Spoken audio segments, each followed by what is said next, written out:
प्रखंड में अंबेडकर लाइब्रेरी बनाने की बात कई, सर्वांगीण विकास ही नहीं बल्कि यहाँ लोगों को रोजगार देने की बात कही गई है आज अभिभाषण में। आज विशेषकर हम कहेंगे अध्यक्ष महोदय, खेल खिलाड़ी में आज बहुत पहचान पूरे देश भर में बनाई है झारखंड ने, और उसके लिए खेल यूनिवर्सिटी का निर्माण के लिए भी अभिभाषण में उल्लेख किया गया है अध्यक्ष महोदय। इस तरह से हम कहेंगे कि सर्वांगीण विकास में अध्यक्ष महोदय बहुत ही चीजें यहाँ कही गई है जो हम देखते हैं कि आज बहुत पहले से भी बहुत सारी योजनाएं आज हम लोग को आज मिला है अध्यक्ष महोदय। आज क्षेत्रीय जनजाति भाषाओं को सुदृढ़ करने के लिए बहुत ही आज कटिबद्ध है सरकार। यहाँ मदरसा बोर्ड वगैरह बनाने की बात कही गई है। कल्याण अल्पसंख्यक कल्याण बोर्ड, उर्दू अकादमी वगैरह बनाने की बात अध्यक्ष महोदय इसमें कही गई है। इस तरह से हम देखते हैं कि अभिभाषण में बहुत सारी सरकारी योजनाओं का इसमें कहा गया है अध्यक्ष महोदय। मैं इतना ही कह करके अपनी बात समाप्त करता हूं। धन्यवाद। माननीय सदस्य श्री प्रदीप यादव जी, प्रस्ताव समर्थक। अभी थोड़ा सा इस पर इसके बाद ले लेंगे सूचना। बट ले लेना। चलिए। अध्यक्ष महोदय, मैं महामहिम के प्रति इस अभिभाषण के लिए अपनी कृतज्ञता जाहिर करता हूं, अपनी पार्टी की ओर से और इस गठबंधन की ओर से कृतज्ञता जाहिर करता हूं, उनके प्रति आभार व्यक्त करता और उन्हें धन्यवाद देता हूं। अध्यक्ष महोदय, यह तो सच है कि महामहिम का अभिभाषण सरकार की सोच, सरकार के संकल्पों को प्रदर्शित करता है, प्रतिबिंबित करता है।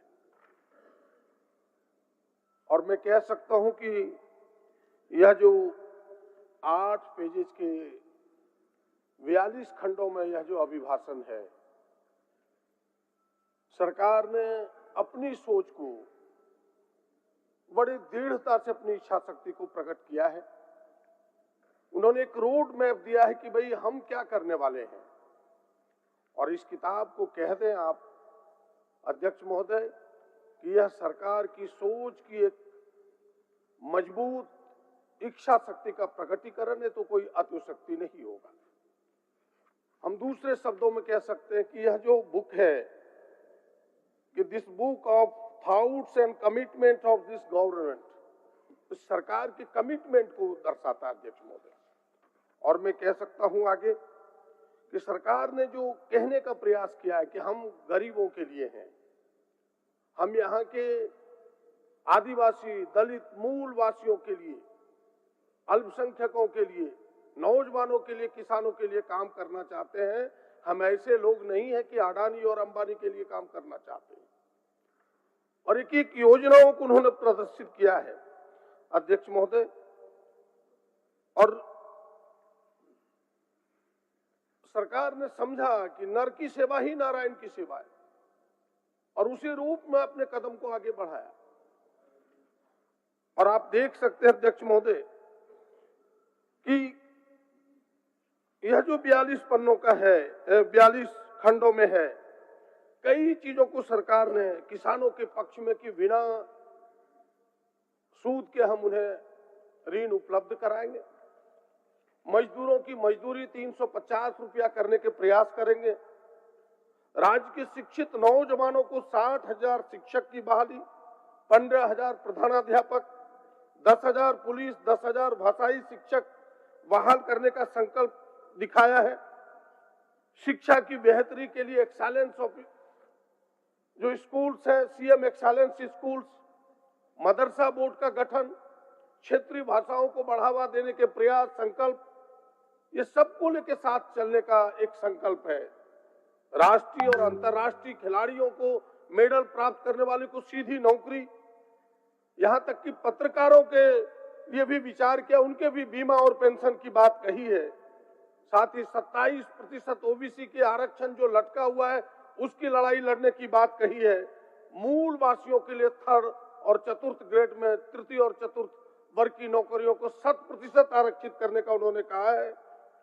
महिलाओं के लिए मैया सम्मान योजना जो पूरी दुनिया में डंका पीट रहा है अध्यक्ष महोदय, और सभी नौकरियों में महिलाओं के 33% आरक्षण, ये तमाम चीजों को यदि आप अवलोकन करें, गहराई से गौर करें तो लगेगा कि यह सरकार सबका साथ, सबका विकास चाहती है। हम नारों पर चलने वाले लोग नहीं है, हम काम करके दिखाने वाले लोगों में से, और ये करके दिखाया अध्यक्ष महोदय। अध्यक्ष महोदय, मैं कल सुन रहा था प्रतिपक्ष के कुछ नेताओं के विचारों को, कहा कि ये कागज के पन्नों में सिमट के रह जाएगा।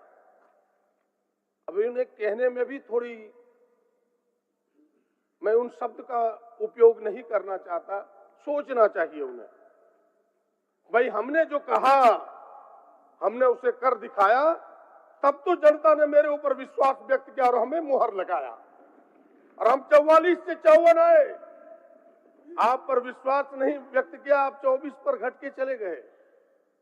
अगर इस तरह की उटपटांग बातें आपकी निकलेगी तो यहां से बाहर हो जाइएगा, कोई बचाने वाला नहीं होगा। जनता ये विश्वास हम पर करती है, इस सरकार पर करती है अध्यक्ष महोदय। और मैं कह रहा हूं साफ साफ शब्दों में कि भाई हमारे वादों पर, हमारे संकल्पों पर जनता ने मुहर लगाया। आपके जुमले पर कभी विश्वास नहीं किया, इनकी पुरानी आदत रही है धोखा देने का। मैं इनके फसानों और तरानों के बारे में कहना नहीं चाहता।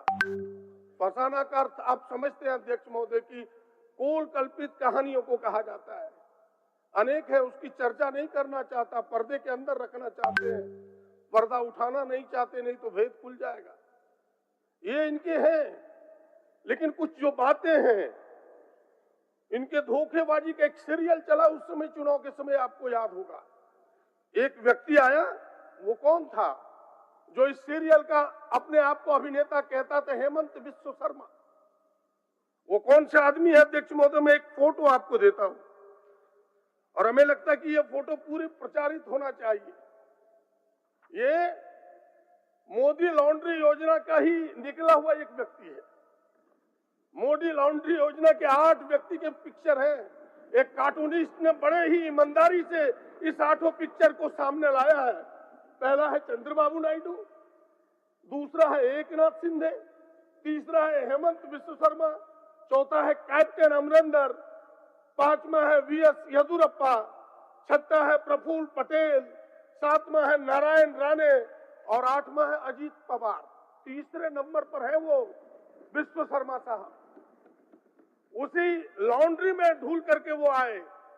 14 नवंबर को 2014 नवंबर को जब सीबीआई का छापा पड़ा बिस्व शर्मा के ऊपर, हाई कोर्ट ने दिया कि भाई वो जो शारदा चीट फंड का जांच सीबीआई करेगा, दौड़े दौड़े इस लॉन्ड्री में अपने कपड़े को सफेद कराने चले गए। वहां से निकल के झारखंड आया अध्यक्ष महोदय, यही वो व्यक्ति है, और वो इसके अभिनेता बने। और उन्होंने धोखेबाजी की एक कहानी शुरू की कि भाई हम मैया सम्मान में जो सरकार ने चलाई, हम भी कोको दीदी चलाएंगे।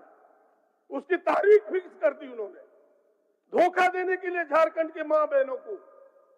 अध्यक्ष महोदय, मुझे उस पर शर्म ना लगा, उस पर मुझे तकलीफ नहीं लगा, लेकिन तकलीफ लगा कि उस अभिनेता के साथ सहनता बन बैठे।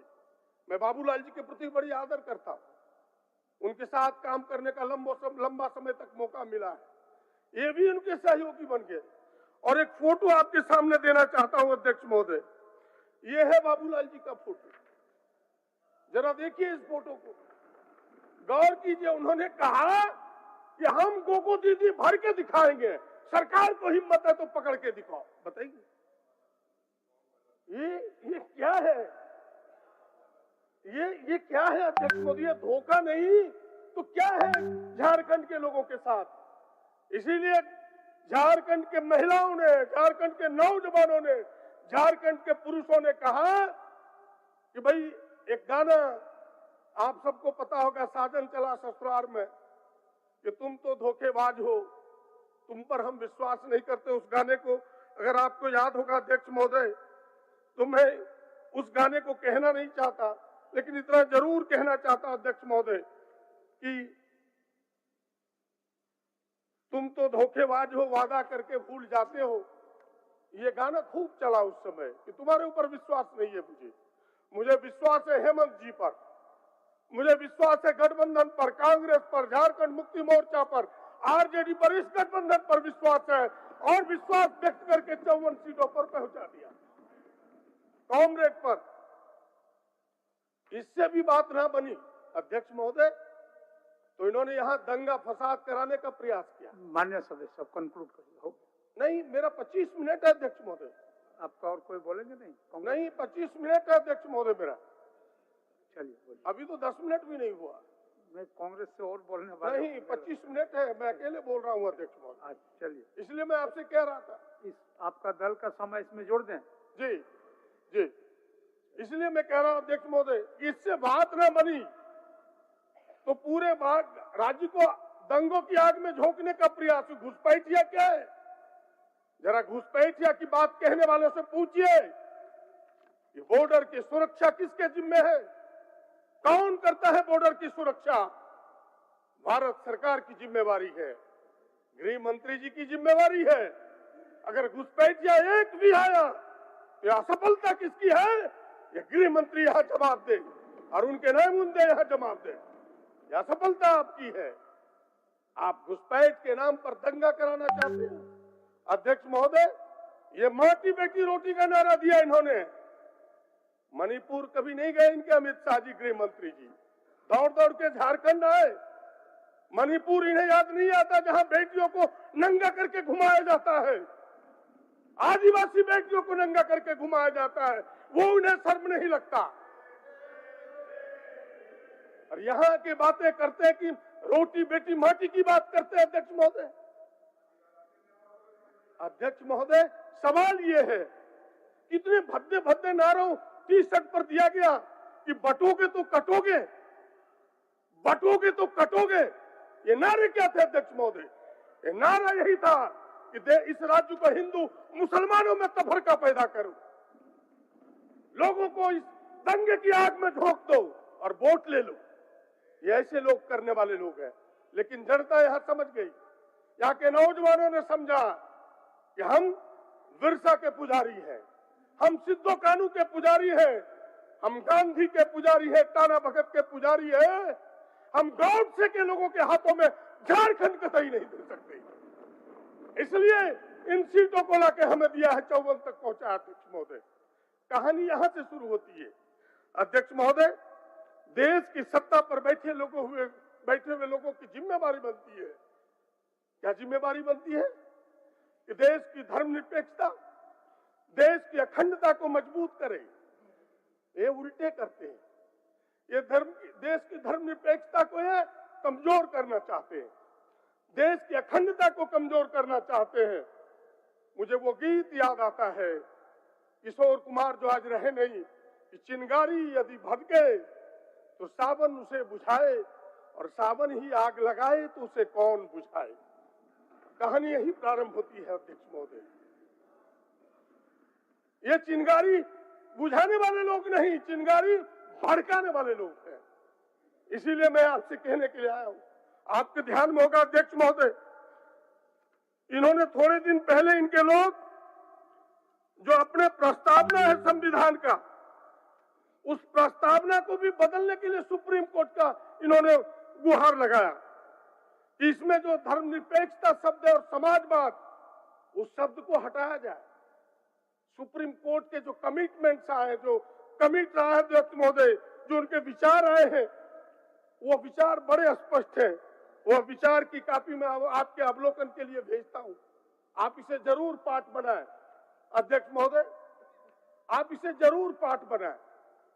जो उन्होंने कहा उसकी केवल समय कम है, इसलिए मैं सार उसका कहना चाहता हूं कि माननीय कोर्ट ने स्पष्ट शब्दों में कहा, इन शब्दों को लोगों ने we the people of India, उनके जो शब्द है अध्यक्ष महोदय, व्हाइट स्प्रेड एक्सेप्टेंस है। 44 वर्षों से लोगों ने इसको स्वीकार किया है एक बड़े विस्तार रूप से।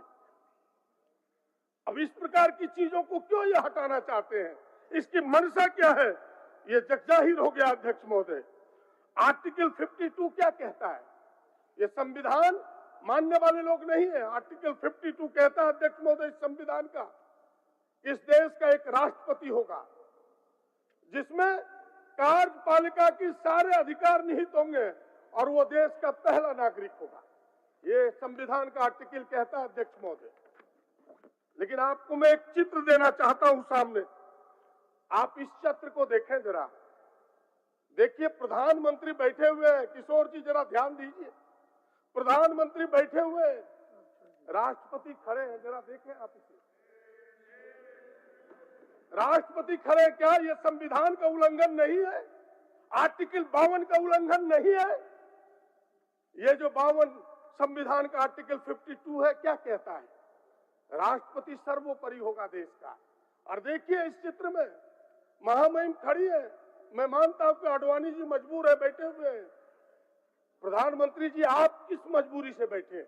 इसलिए कि आदिवासी महिला राष्ट्रपति है, इसलिए आपने सम्मान नहीं किया,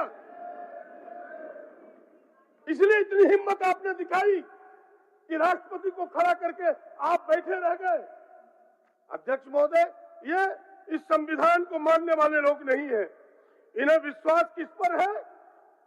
ये मनुस्मृति पर, ये मनुस्मृति पर विश्वास। इस किताब को देखें, इस पर ये विश्वास करते हैं।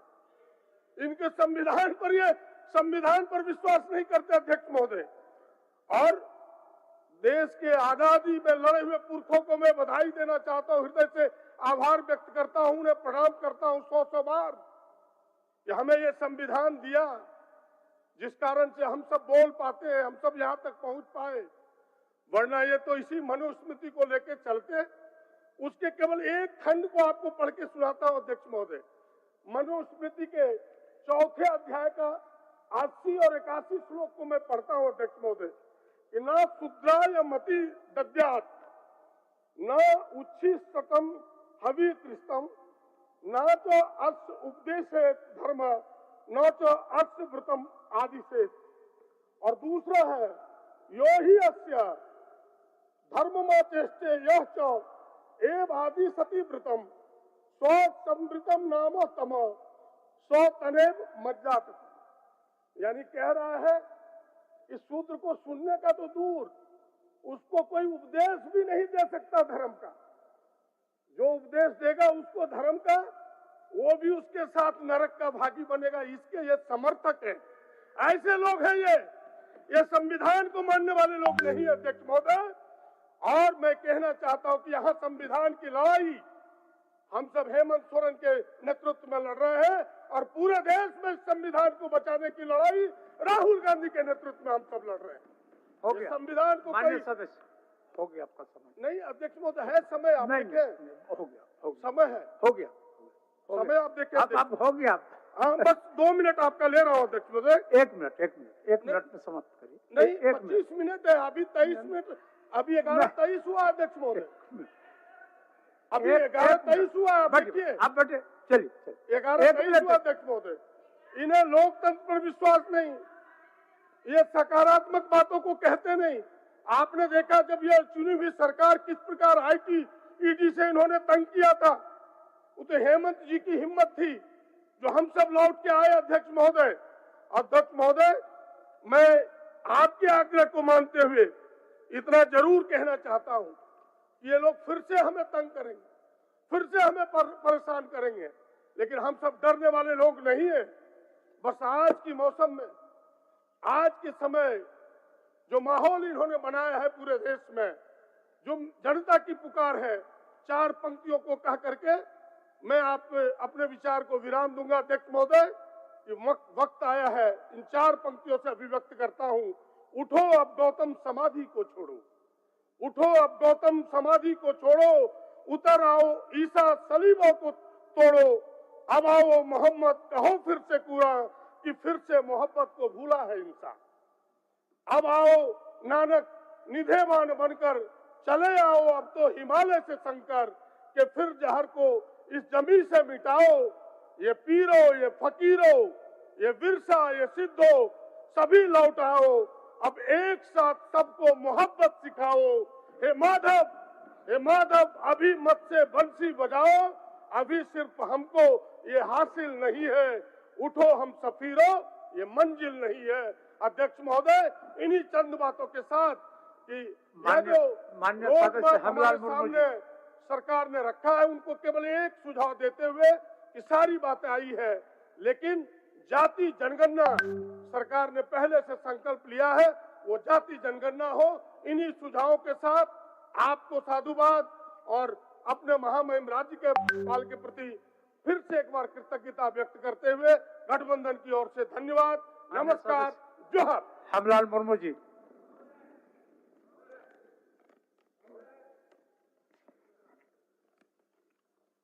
अध्यक्ष महोदय, एक मिनट सर, बोलिए। अध्यक्ष महोदय, अभी महामहिम राज्यपाल का अभिभाषण हो रहा है, बोलिए जल्दी बोलिए। महोदय, आज एक दैनिक भास्कर में एक फ्रंट पेपर न्यूज छपी है महोदय। उसमें साफ दिखाई पड़ रहा है कि किस प्रकार से पलामू में बालू की किल्लत है और बोरे में बालू है 45 से 50 रुपए मिल रहा है। सरकार को हम आग्रह करना चाहेंगे आपके माध्यम से कि बालू की उपलब्धता सुनिश्चित कराया जाए, जिससे जो निर्माण आगे। अध्यक्ष महोदय, माननीय राज्यपाल के द्वारा जो कल अभिभाषण इस हाउस के अंदर उन्होंने किया है और इस अभिभाषण में उन्होंने इस राज्य के सभी विभागों पर और इस राज्य का सर्वांगीण विकास कैसे हो, इस संबंध में सरकार के तरफ से और सरकार का एक दर्पण रखा है उन्होंने। महोदय, एक तो सरकार ये गारंटी कर रही है कि इस राज्य में किसी भी व्यक्ति को भूखों नहीं मरने दिया जाएगा। 7 किलो चावल और 2 किलो दाल हर महीना उन्हें मुहैया कराया जाएगा। महोदय, शिक्षा के क्षेत्र में कैसे ये राज्य बढ़े, उसके लिए उन्होंने बड़ी स्पष्ट तौर पर 60,000 प्राथमिक शिक्षकों की नियुक्ति, 15,000 प्रधानाध्यापक की नियुक्ति, साथ ही साथ 10,000 2,500 लिपिकों की नियुक्ति, 10,000 सिपाही की नियुक्ति और 10,000 क्षेत्रीय भाषाओं की भाषा शिक्षकों की नियुक्ति। ये दर्शाता है कि सरकार यहाँ के लोगों के और यहाँ के भाषाओं कैसे उनको आगे ले जाया जाए, कैसे उनको इस भाषा से जोड़ा जाए, इसके प्रति इनकी प्रतिबद्धता इसमें झलक रहा है। महोदय, मैं एक शायरी से अपना बात शुरू करता हूं। महोदय, जिनको वो नजरों की बात करते हैं, जमीन पर सितारों को उतारने की बात करते हैं, वो बस्तियों को लूटने वालों हाथ जोड़कर भरी सभा में सुधारों की बात करते हैं।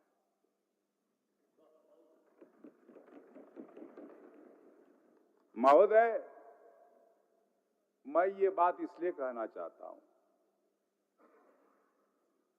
ये लोग ठगने में कम नहीं है और तिल का ताड़ बनाने में भी कम नहीं है।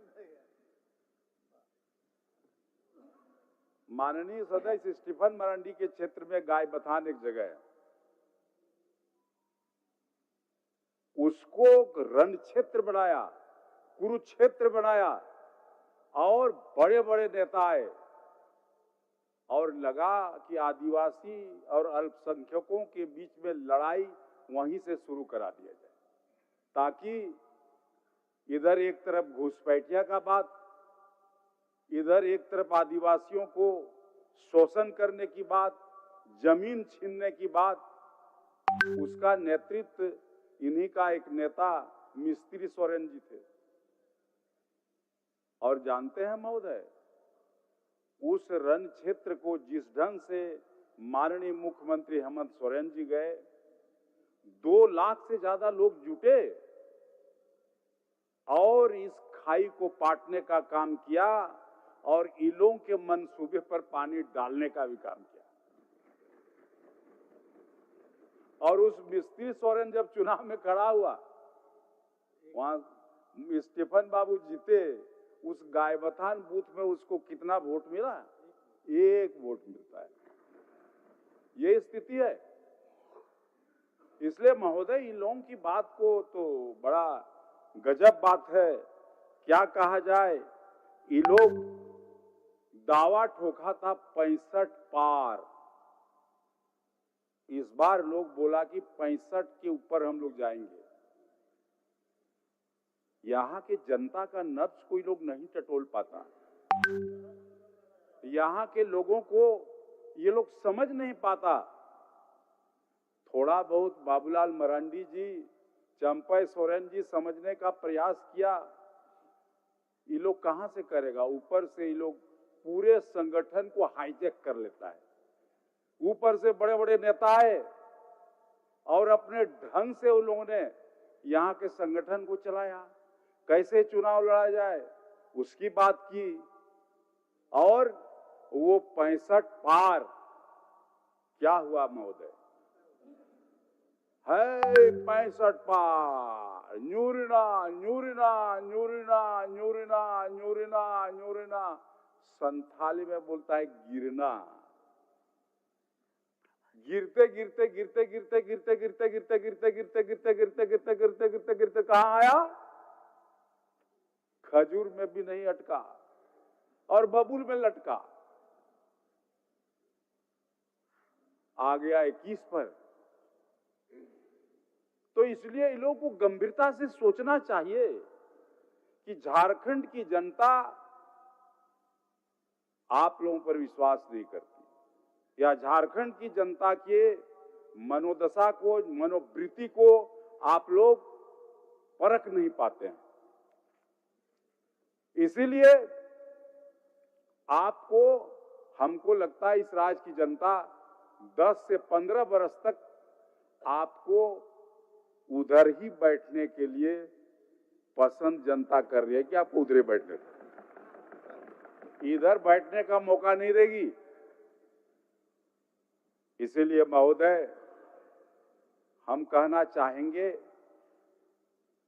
कि ये जब 14 अक्टूबर को माननीय मुख्यमंत्री के नेतृत्व में कैबिनेट हुआ और मातृशक्ति को और ज्यादा मजबूत करने के लिए 1000 से बढ़ा करके 2500 रुपया किया मैया सम्मान योजना में। महोदय, चुनाव के बीच ये लोग गोगो दीदी योजना लागू करते, लोगों को ठगने के लिए फॉर्म भरवाया गया। और हमारे सब बड़े बड़े जो नेता हैं भारतीय जनता पार्टी के, अपने से फॉर्म भरने का अभियान में जुट गया। हम कह रहे हैं कहां गया गोगो दीदी? वो गो गो गो हो गया। आप पूरा का पूरा फॉर्म लेकर के पोटली बांध करके गुवाहाटी चला गया। महोदय, ये लोग अब दुकान में होता है ना रिडक्शन माल, जनता के नजर में लोग रिडक्शन माल हो गया। इसीलिए यहां माननीय मुख्यमंत्री, शेरे दिल मुख्यमंत्री और झारखंड की नेत्री कल्पना जी, जो माननीय सदस्य गांडे से हैं, ये लोग के आंधी में भारतीय जनता पार्टी का जो कमल फूल है वो मुरझाएगा क्या? वो पंखुड़ी उसका तार तार हो गया और पंखुड़ी उड़ गया, तहस नहस हो गया। ये आंधी में टिका नहीं। इसलिए आज भी समय है, आप लोग सोचिए, गंभीरता से सोचिए।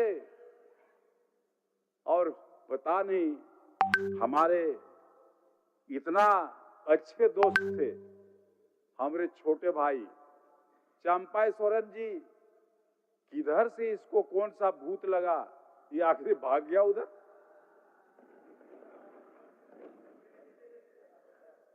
अभी भी हमको लगता है आपको प्रतिशोध करना पड़ेगा। और हम तो आपको बोले थे कि हम तो वहां 10 साल रह के आए हैं, उधर हमको अनुभव है, उधर क्या है नहीं है सारा बात। इसीलिए आपको भी लगता है 10 साल के बाद आइएगा।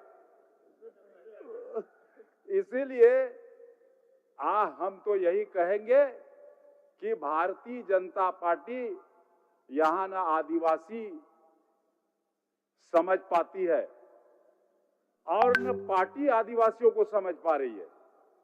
इसलिए आज बाबूलाल जी तो बहुत सम्मानित नेता हैं, लेकिन पूरे झारखंड में आदिवासी क्षेत्रों में, चाहे वो लोकसभा का चुनाव हो चाहे वो विधानसभा का चुनाव हो, आदिवासियों ने आपको नकारा है। इसको मानिए, आपका आदिवासियों पर पकड़ समाप्त हो गया है। और यहां यही कहेंगे कि झारखंड मुक्ति मोर्चा के नेतृत्व में जो गठबंधन है, यही गठबंधन इस राज्य को आगे बढ़ाने का काम कर सकती है। और जिस ढंग से वर्तमान सरकार और माननीय मुख्यमंत्री हेमंत सोरेन जी के नेतृत्व में इस राज्य में सरकार काम करना शुरू किया है, हमको लगता है कि आने वाला चुनाव में आप लोगों का नामो निशान मिट जाएगा। इसलिए हम तो यही कहना चाहेंगे महोदय कि इस बजट के ऊपर भी लोग टीका टिप्पणी कर रहे हैं कि इस बजट को ये सरकार जनता के बीच लागू नहीं कर पाएगी और ये बीच में ही सरकार बम बोल देगी। हम आपको ये कहना चाहते हैं बाबूलाल जी, चंपई जी, ये विश्वास दिलाना चाहते हैं, आप अपने गाल को बजाना बंद कर दीजिए और चूतड़ में हल्दी लगा करके बाबरची बनना भी बंद कर दीजिए। अब चूंकि इसको महोदय ये सरकार अपने पूरे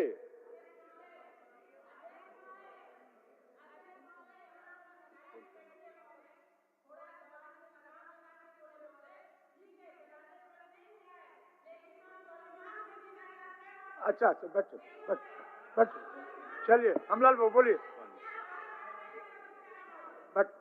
चलिए बैठो, चलिए महोदय। अच्छा महोदय, उस शब्द से आपत्ति है तो स्पंज कर दे काहे का बोल दिए उसको स्पंज कर देगा। ठीक है, ठीक ठीक ठीक ठीक ठीक, अभी बोलेंगे ना स्पंज कर देगा। बोलिए हमलाल बाबू बोलिए, आप बोलिए महोदय, बोलिए। मैं कहना चाहता हूं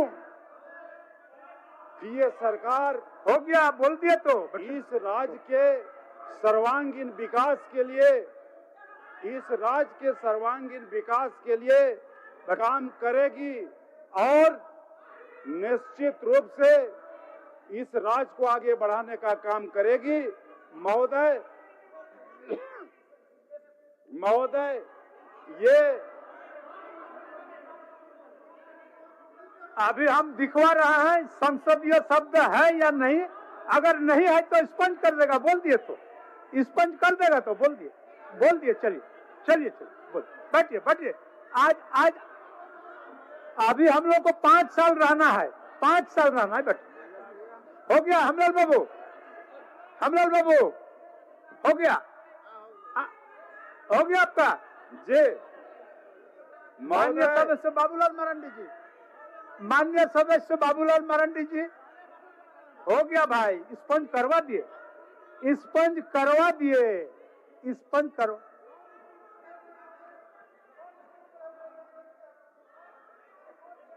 चल बैठ। अच्छा अभी आराम से बैठे ना, चलिए बाबूलाल जी, समय सीमा को बैठिए। बाबूलाल जी को पुकार दिया, हो गया। फिर 2 माननीय सदस्य है आपके तरफ से।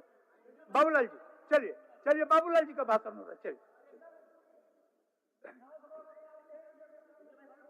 चलिए बैठिए। ठीक बैठिए। चलिए, सबसे पहले तो बोल दीजिए। हम लोग कम जरूर है महोदय, लेकिन आप स्वाभिमान से समझौता कदापि नहीं करेंगे।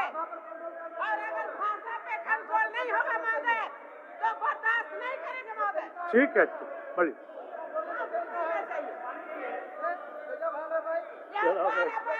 थोड़ा सा बोलने दीजिए। आप उतना आक्रामकता मत करिए। बाबूलाल जी का नाम पुकार दिया है, आपका नेता है, उनको बोलने दीजिए।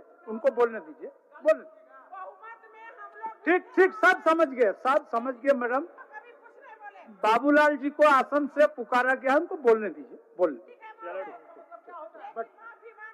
ठीक, चलिए बाबूलाल जी,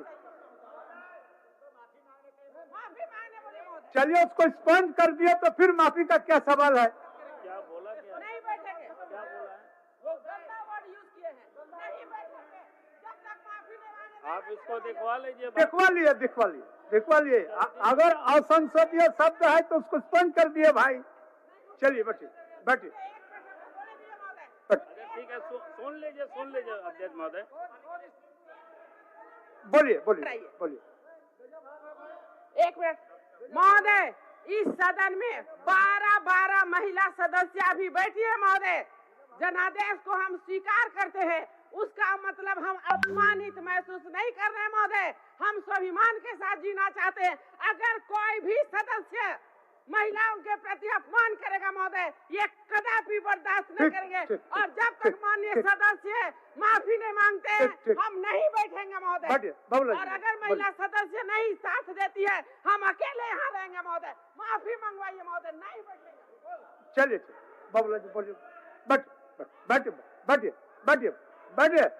मैडम, बैठिए। आज अभी 5 साल हम लोगों को साथ रहना है, 5 साल साथ रहना है हम लोगों को। बैठिए मैडम, बैठिए। चलिए। अरे स्लिप ऑफ टंग होता है, कभी फिसल जाता है बात। कभी मुंह से बात फिसल जाता है। चलिए, कभी मैडम फिसल जाता है बात बोलने के क्रम में। बैठिए। चलिए बाबूलाल जी बोलिए।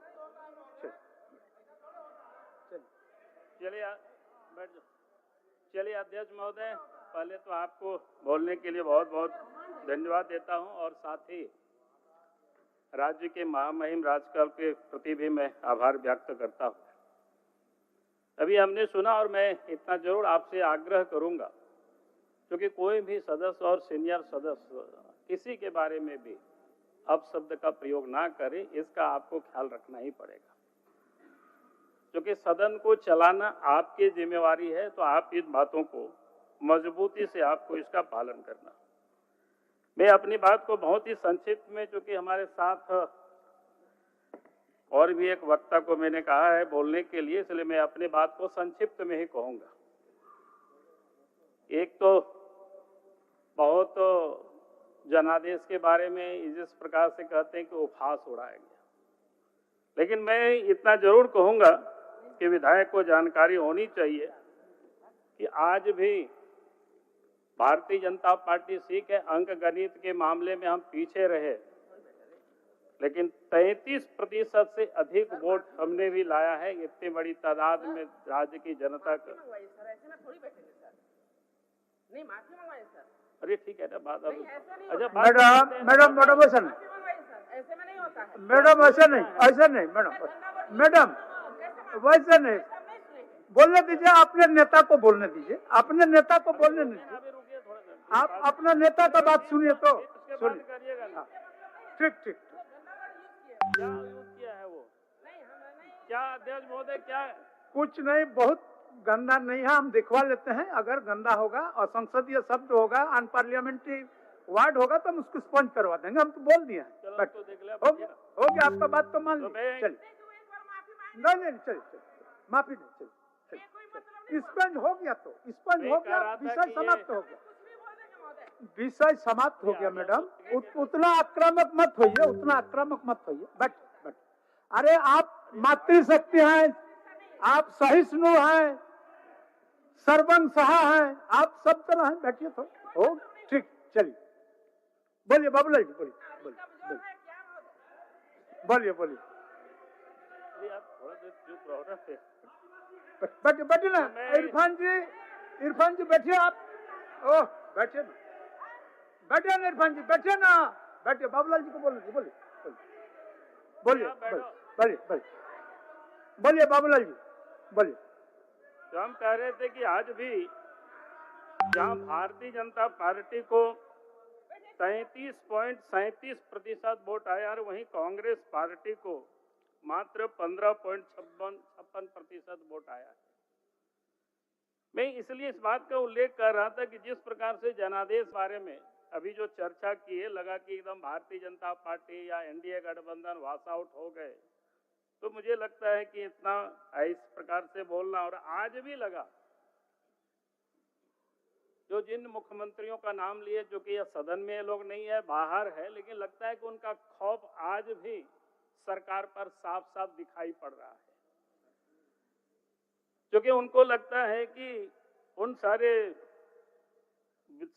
विधायक या मंत्री जो भी चुनाव प्रचार में यहाँ पार्टी की ओर से आए, नेता, उन लोगों से आज भी लग रहा है कि सदन में जो सत्ता पक्ष के लोग हैं वो लोग खौफ में आज भी लोग जी रहे।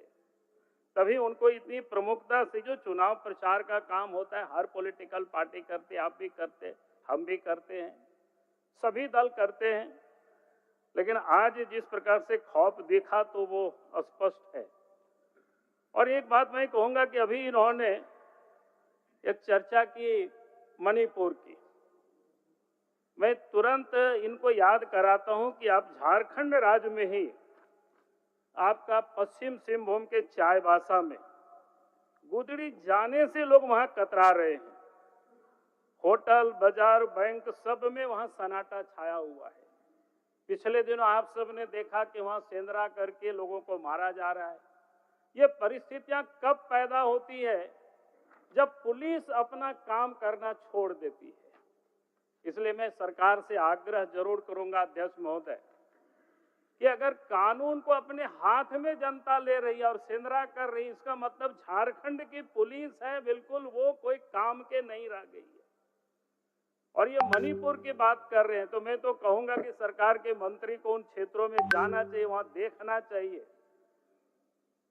चाईबासा कोई बहुत दूर नहीं है, गुदड़ी बहुत दूर नहीं, वो इलाका, वहां जाना चाहिए। क्योंकि मणिपुर तो बहुत दूर है, आपको मणिपुर हम नहीं भेजेंगे, लेकिन यहाँ जरूर जाना चाहिए और देखना चाहिए कि वहां की स्थिति क्या है। नहीं, हमने क्या कर रहे, रोज देख रहे हैं, अखबार में छप रहा है, वहां लोग जाने से कतरा रहे हैं, इरफान साहब हो रही है, लोगों को सेंधरा कर रहे हैं। अध्यक्ष महोदय आप बोलने दीजिए, सीनियर नेता है, बोलने दीजिए, बोलने दो, बोलने दो। ए माननीय मंत्री जी बैठिए, बैठिए, बोलिए। तो एक तो मैंने नवीन जी बैठिए, ये बैठिए। कानून आप फिर- व्यवस्था की स्थिति क्या है उससे साफ दिखता है। दूसरा, इन्होंने जिस बात को बड़ी प्रमुखता से माननीय सदस्य जी ने उठाया, हिंदू मुसलमान की, मैं हिंदू मुसलमान की यहां बात नहीं कर रहा हूं।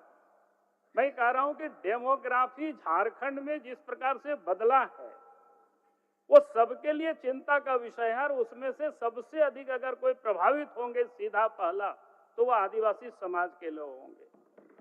झारखंड हो और उसे सबसे अधिक संथाल परगना प्रभावित है।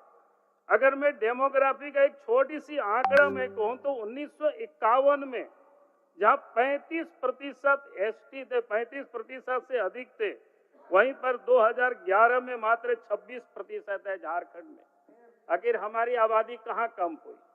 उसी प्रकार से अगर संथाल परगना को थोड़ा अलग करके देखते हैं तो 1951 में 44.67% आदिवासियों की आबादी थी और वहां मात्र 28% आबादी है 2011 के सेंसस में। अगर 2021 में सेंसस हो गया होता तो पता नहीं है कहां और कितना कम होंगे। बैठिए ना, और बोलने दीजिए इसीलिए ना। अरे भाई उनका बात रखने दीजिए ना, बोलिए। और इसीलिए मैं नवीन जी आप भी बैठ, बार-बार आप भी बैठ, आप मांग करते रहे, आप भी ये बैठ, सवाल बोलने दीजिए। इधर का उधर का नहीं है, सवाल झारखंड का है, झारखंड के आदिवासियों के अस्तित्व का सवाल है। अगर इतनी बड़ी संख्या किसी की कम हो जाए तो आखिर क्यों कम हुई है? अलग अलग भी कह सकते हैं, किसकी आबादी कितनी बढ़ी है वो भी मैं बता सकता हूं। तो ये हमें इस बात की चिंता करनी चाहिए सरकार को, और इसलिए हमने कहा कि सरकार अगर ये कह रही है कि राज्य सरकार कुछ नहीं कर सकती है तो फिर आप राज्य सरकार, आप भारत सरकार को भेज दीजिए, हम झारखंड में सरकार से आग्रह करके एनआरसी करा दिया जाए, ताकि ये पता चलेगा कि कौन कहां से आए हैं, कब आए हैं, कैसे आए हैं और कैसे कौन बसे हुए हैं, ताकि आदिवासियों भी कैसे कम हुई है जनसंख्या, इसके बारे में हमें ये पता होनी चाहिए, जो हमारे राज्य की यह सुरक्षा का मामला है। अध्यक्ष महोदय, मैं आगे और विषय की अभी आप ही राज्यपाल के अभिभाषण में कई एक विषय आए जिसमें उन्होंने एक तो बहाली की अभी चर्चाएं हुई, लेकिन मैं इतना कहूंगा कि उस बहाली की चर्चा से लगता तो बहुत प्रसन्नता होती है कि हाँ इतनी लोगों की बहाली हो जाएगी, लगभग 97,00,000 ऐसा कोई लगभग 1 लाख की संख्या है। लेकिन पिछले दिनों जो बहालियां हुई है, पिछले दिनों जो जेएससीसी से सीजीएल का जो रिजल्ट आया है, जिस समय से लड़के एग्जाम लिखे उस समय से लड़के लोग विरोध कर रहे हैं, आज भी लड़का सड़क पर है और उन लोगों के पास सबूत है। अगर आप कह रहे हैं कहीं कोई गड़बड़ी नहीं हुआ है तो आप फिर जांच से क्यों भाग रहे हैं? आप सीबीआई को ऑर्डर कर दी, जांच के लिए आप अग्रसरित कर दीजिए, ताकि दूध का दूध पानी का पानी हो जाएगा। इस प्रकार से सीजीआई के एग्जाम को कंडक्ट किया गया और जानकारी मिली है बंगाल की कोई कंपनी, सरकार के कोई कंसर्न की कंपनी से शायद एग्जाम लिया है। बंगाल सरकार के हम सब लोगों को पता है पिछले दिनों शिक्षक बहाली में क्या हुआ, कौन कितना दिनों तक जेल में अभी छूटा है कि नहीं छूटा है, कितने पैसा लेकर के बहाली हो रही है। मैं ये कहूंगा कि झारखंड के बारे में हमें विचार करना चाहिए। झारखंड के नौजवानों का ही सवाल नहीं है, झारखंड की बुनियाद भी हम बर्बाद कर रहे हैं। और इसीलिए हम सरकार से ये कहेंगे कि भाई हम जब इस प्रकार के एग्जाम होते हैं, लड़का को ये जो भरोसा होनी चाहिए, लेकिन आप भरोसा कहां दिला पा रहे हैं। इसलिए मैंने ये कहा ये बड़ा गंभीर मामला है अध्यक्ष महोदय, ये कोई छोटा मोटा मामला नहीं है। आप इस मामला को यूं ही आप नहीं छोड़ सकते हैं। उसके साथ साथ आपने कहा कि हमने चुनाव में, ये तो एक दस्तावेज वही है कि जो चुनाव में घोषणा हुआ था उसी को आपने राज्यपाल महोदय से पढ़वा दिया, लेकिन उसमें भी अभी से आपने काटना शुरू कर दिया है। आप देखिए अखबारों में क्या आ रहे हैं। आपने घोषणा पत्र में कहा था कि 3200 रुपया प्रति क्विंटल धान की हम खरीदारी करेंगे, लेकिन अब जो अखबारों में आया सरकार निर्णय लिया है 2400 रुपया में ही धान की खरीदारी करेंगे। यानी आप कितना 800 रुपया तो आपने यहीं कटिंग कर दिया। आप उस समय क्या बोले, पैसा कब मिलेगा? अभी भी आप खरीदारी कब करेंगे? 15 दिसंबर से। और 15 दिसंबर से पहले धान की कटाई कुटाई हो रही है, लोग बेच भी रहे हैं 1800-1900 रुपया में बाहर की बाजारों में। किसका काम है देखने का? तो इसलिए सरकार लंबी लंबी बातें करती है, लेकिन काम क्या कर रही है, हमें इस बात को ध्यान में रखना चाहिए। फिर एक बात मैं ये कहूंगा अध्यक्ष महोदय, धान की खरीदारी और उसके साथ साथ मैया योजना की अभी बड़ी चर्चा हुई, अनुपूरक बजट में भी उन्होंने किया है। लेकिन मैं देख रहा था कि आज हमको लोगों ने पत्र भेजा, रांची के डीसी ने सभी वीडियो को पत्र लिखा है। उस पत्र का बाकी कंटेंट का कोई मतलब नहीं है, लेकिन लास्ट में एक कह रहे कि आयोग लाभुकों को चिन्हित कर विलोपन किया जाता है एवं सम्मान राशि वसूली की कार्रवाई की जानी है। अब मेरा कहना है कि आपने जिन लोगों को पहले मैया योजना के तहत पैसा दिया, किस आधार पर उनको स्वीकृत करके दिया, और आज आपके डीसी पत्र लिख रहे हैं वीडियो लोगों को, उसको पहचानिए और उनसे पैसा वसूल करिए। तो आखिर जिन लोगों ने ये गलत काम किया उनके ऊपर आप क्या कार्रवाई करेंगे? ये तो आपको करना ही पड़ेगा। अगर आप ये कार्रवाई नहीं करते हैं तो मैं आपको वादा करता हूं एक भी लोगों से पैसा वसूल नहीं कर पाएंगे और न वसूल करने दिया जाएगा। आज सभी मैया, सभी माँ बहनें आज सशंकित है आपसे। अभी तो सिर्फ नीरा यादव ही नहीं सशंकित है, पूरे राज्य की महिलाएं सशंकित है इस पत्र को देख करके।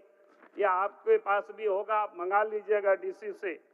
और एक ज्वलंत विषय है जिसको कह करके मैं अपनी बात को समाप्त करूंगा, वो बालू को लेकर के।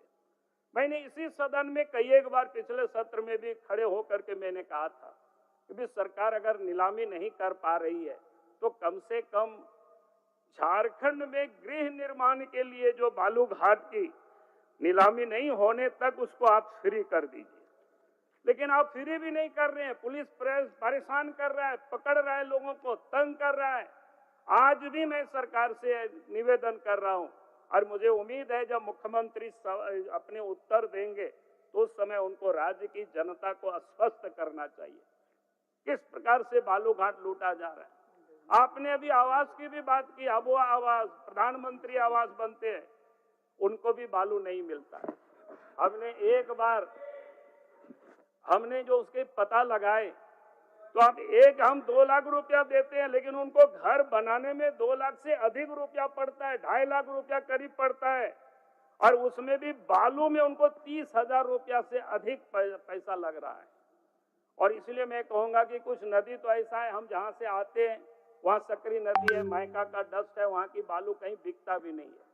लेकिन वहां भी पुलिस वाले, वहां भी अंचल के लोग सब दौड़ करके पकड़ते हैं, केस करते हैं, रोज टेलीफोन करते।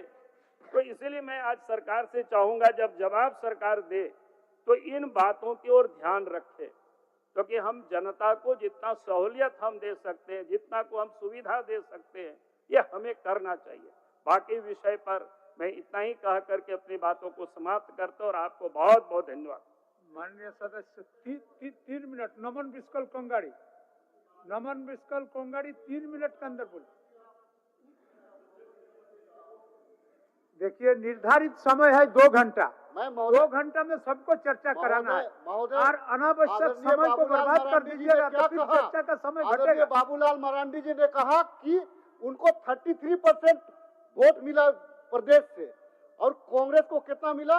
कांग्रेस को ये कह रहे हैं कि उसे कम मिला। भारतीय जनता पार्टी कितने सीटों पे लड़ी थी पहले उनको ये देखना चाहिए और कांग्रेस पार्टी कितने सीटों पे लड़ी थी उसको ये देखना चाहिए। उसके बाद में ये आकलन निकालना चाहिए ना महोदय। चलिए बोलिए। चलिए। माननीय अध्यक्ष महोदय, मुझे माननीय राज्यपाल के अभिभाषण पर धन्यवाद के लिए अवसर दिया, इसके लिए मैं बहुत बहुत धन्यवाद देता हूं। आज जनता के द्वारा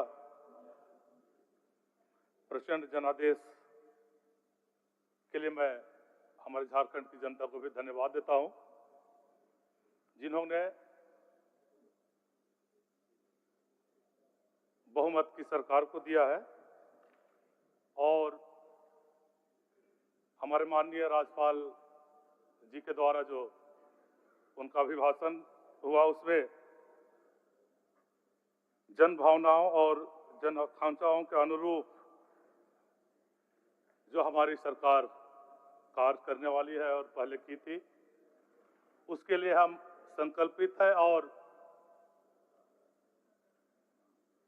सरकार कैसे करेगी, क्या की है, उसे स्पष्ट तौर से उन्होंने कहा है।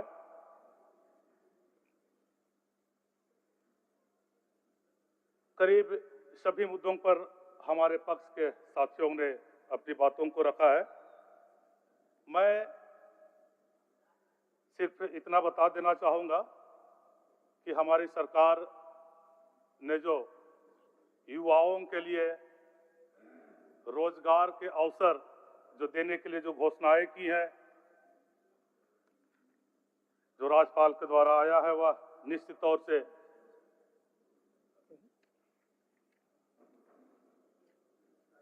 उत्साहित करने वाला निर्णय है सरकार की तरफ से। उसी तरह से महिलाएं जो परिवार चलाती हैं, महिलाओं का सशक्तिकरण और पारिवारिक आय वृद्धि के लिए जिस तरह से योजनाओं का घोषणा हमारे राज्यपाल महोदय जी ने किया है, वह निश्चित तौर से सराहनीय है, क्योंकि यह योजना जो पिछली भाजपा की सरकार ने जो पूरे देश में और हमारे झारखंड में भी महंगाई को बेतहाशा बढ़ाया है, आर्थिक असुरक्षा की भावना बढ़ी थी। मैया सम्मान योजना और महिला सशक्तिकरण की जो योजनाएं हैं, यह हर गरीब परिवार और जरूरतमंद परिवार के लिए आर्थिक मजबूती और महंगाई से राहत देने के लिए यह काफी है। अध्यक्ष महोदय, कृषि के लिए भी हमारा झारखंड पठारी क्षेत्र है।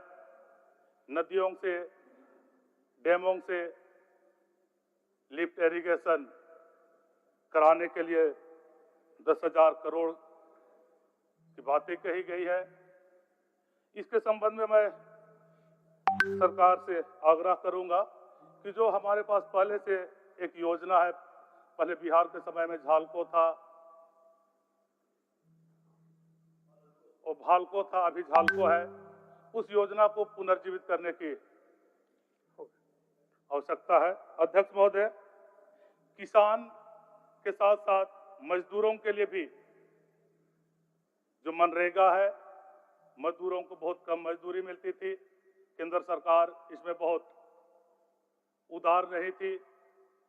हमारी सरकार ने इसके लिए मजदूरों के लिए भी न्यूनतम मजदूरी दर 350 रुपए की है, जो मजदूर हो गया मान्य सर। परिवार के लिए बहुत राहत का बता। और अध्यक्ष महोदय, मैं इतना एक सलाह है जो बहुत जरूरी आदिवासी समुदाय के लिए है, अनुसूचित क्षेत्र के लिए है। जो पेशा कानून बना है अनुसूचित क्षेत्र में, प्राकृतिक संसाधनों का अधिकार ग्राम सभा को दे दिया जाए तो निर्माण कार्यों में राहत मिलेगा, सहूलियत होगा। और हाथियों का आतंक बहुत ज्यादा है अध्यक्ष महोदय। हाथियों के इस आतंक से कृषि और सेहत सीधे रूप से प्रभावित होता है, तो हाथियों के इस आतंक का अस्थायी समाधान की दिशा में हम लोगों को करना चाहिए। माननीय सदस्य श्री सुरेश पासवान जी, बहुत धन्यवाद देता हूं। माननीय सदस्य श्री सुरेश पासवान जी।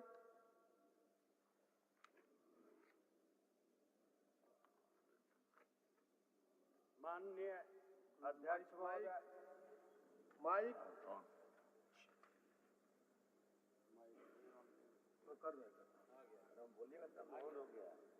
माननीय अध्यक्ष महोदय, माननीय मुख्यमंत्री हेमंत सोरेन जी के नेतृत्व में पिछली सरकार में जो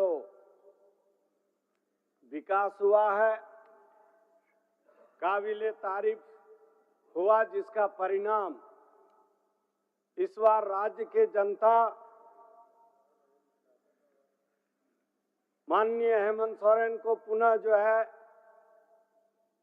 सरकार में लाने के लिए प्रचंड जो है बहुमत देने का काम किया,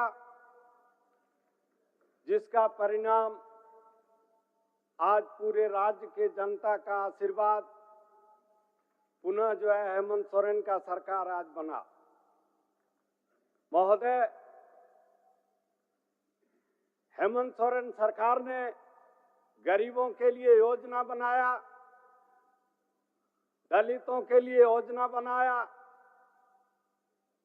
महिला समाज को सम्मान देने का योजना बनाया। इसके लिए विपक्ष को काफी तकलीफ है। महोदय, आप जानते हैं कि हमारे राज्य में हर समाज के लिए इन्होंने काम किया। आज मैया सम्मान योजना जो चलाया, आज कभी छीटा कसी वाला बात नहीं किया, कभी भेदभाव वाला बात नहीं किया, कभी जाति और धर्म का बात नहीं किया। हर माता बहन महिला समाज को सम्मान देने का काम किया। आज इंडिया गठबंधन की सरकार, हेमंत सोरेन सरकार आज यह योजना चला करके पूरे राज्य में उफान लाने का काम किया। आज जो बहुमत सरकार में आने का जो आज सरकार आज गरीबों के लिए जो योजना बनाया, उसके चलते आज जो है सरकार को इतना लाभ मिला।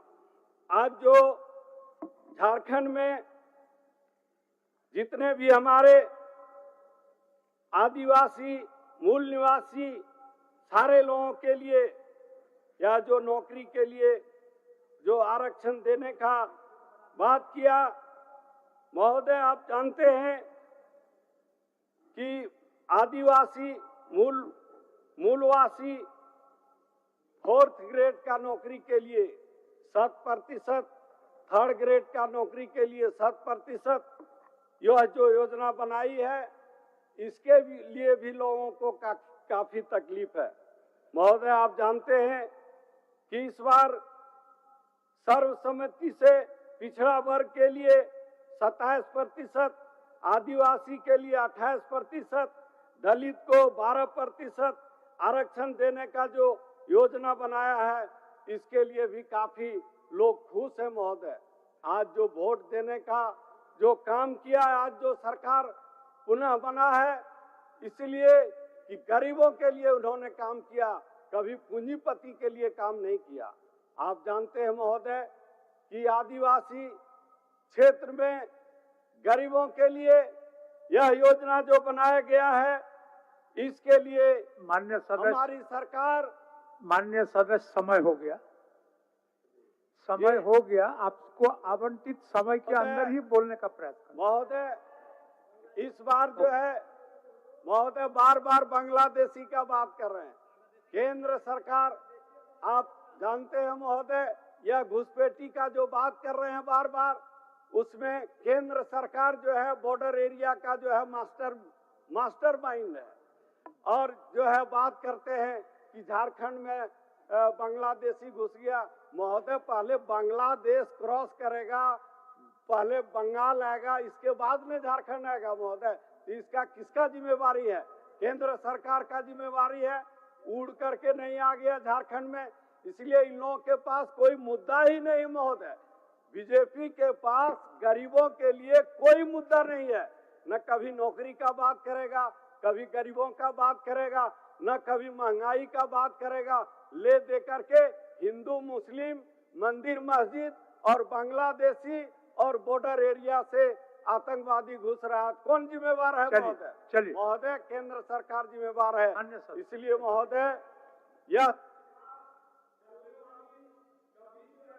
बीजेपी का सरकार कभी झारखंड में प्रवेश करने वाला नहीं है। अब बांग्लादेशी क्या प्रवेश करेगा झारखंड में? बीजेपी अब प्रवेश नहीं कर पाएगा। इसलिए शांति से बैठिए। इतना ही कहकर मैं अपना बात को समाप्त करता हूं। माननीय सदस्य जय झारखंड। चटर्जी जी, अरूप चटर्जी जी, माननीय सदस्यों से आग्रह है, माननीय सदस्यों से आग्रह है कि अपने आवंटित समय सीमा के अंदर ही अपना बातों को रखे। बोलिए मैडम, 1 मिनट अरूप जी, 1 मिनट अरूप जी, 1 मिनट बोलिए। है कि कुछ हमारे क्षेत्र से गणमान्य हमारे सदस्यगण मैसेज किए हैं कि आपके पक्ष कुछ विषय रख सकूं, लेकिन सभी लोग अपने अपने विषय तो जरूर रख रहे हैं और मुझे लगता है कि सभी लोग लेक्चर जरूर दे रहे हैं अपने अपने विषय को लेकर, अपने अपने क्षेत्र को लेकर, अपने अपने स्वार्थ को लेकर, लेकिन मुझे लगता है कि झारखंड में हमारी बेटी, हमारी बहू, हमारे भाई, हमारे व्यापारी कैसे सुरक्षित रहे, इसके विषय में कोई नहीं सोच रहा है। चलिए हो गया अरूप जी, क्राइम बहुत बेहतर, अध्यक्ष महोदय, आज क्राइम बहुत तेजी से बढ़ रहा है। अध्यक्ष महोदय, आज कुछ गणमान्य लोग हमारे व्हाट्सएप पे मैसेज किया, मैं चाहूंगी आपका इजाजत हो तो 2 मिनट नहीं, अभी नहीं, अभी नियम से चलना पड़ता है ना, नियम से चलना पड़ता है, लिया जाए ताकि उनका आग्रह है कि आपके तक हम पहुंचा सकें। ठीक ठीक, आप लिखित दे दीजिए, लिखित। चलिए अरूप जी, अरूप जी। अध्यक्ष महोदय, मैं सबसे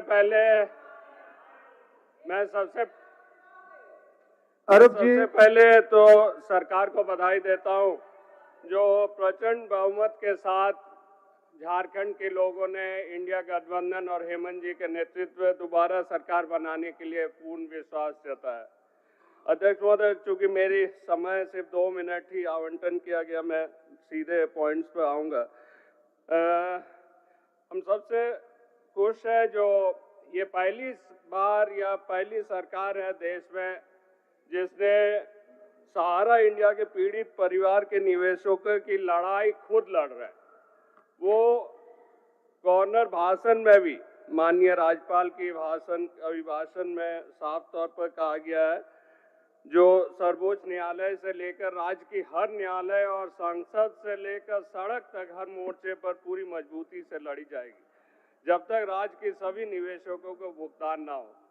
मैं झारखंड राज्य के जिन सहारा पीड़ितों ने अपने प्राण गंवाए अथवा दुख या अवशब्द में आत्महत्या करने में मजबूर हुए हैं, उनके परिजनों को भी सरकारी स्तर पर आर्थिक सहायता प्रदान की जाएगी।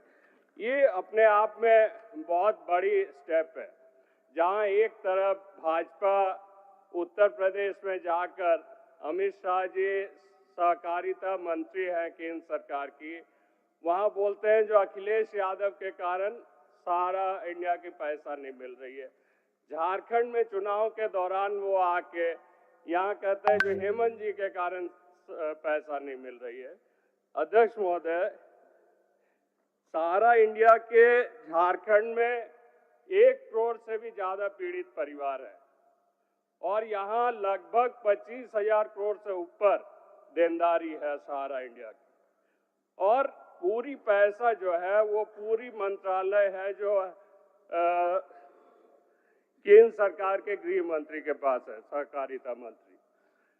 वहाँ 5,000 करोड़ मात्र वो जितने भी सरकारी जो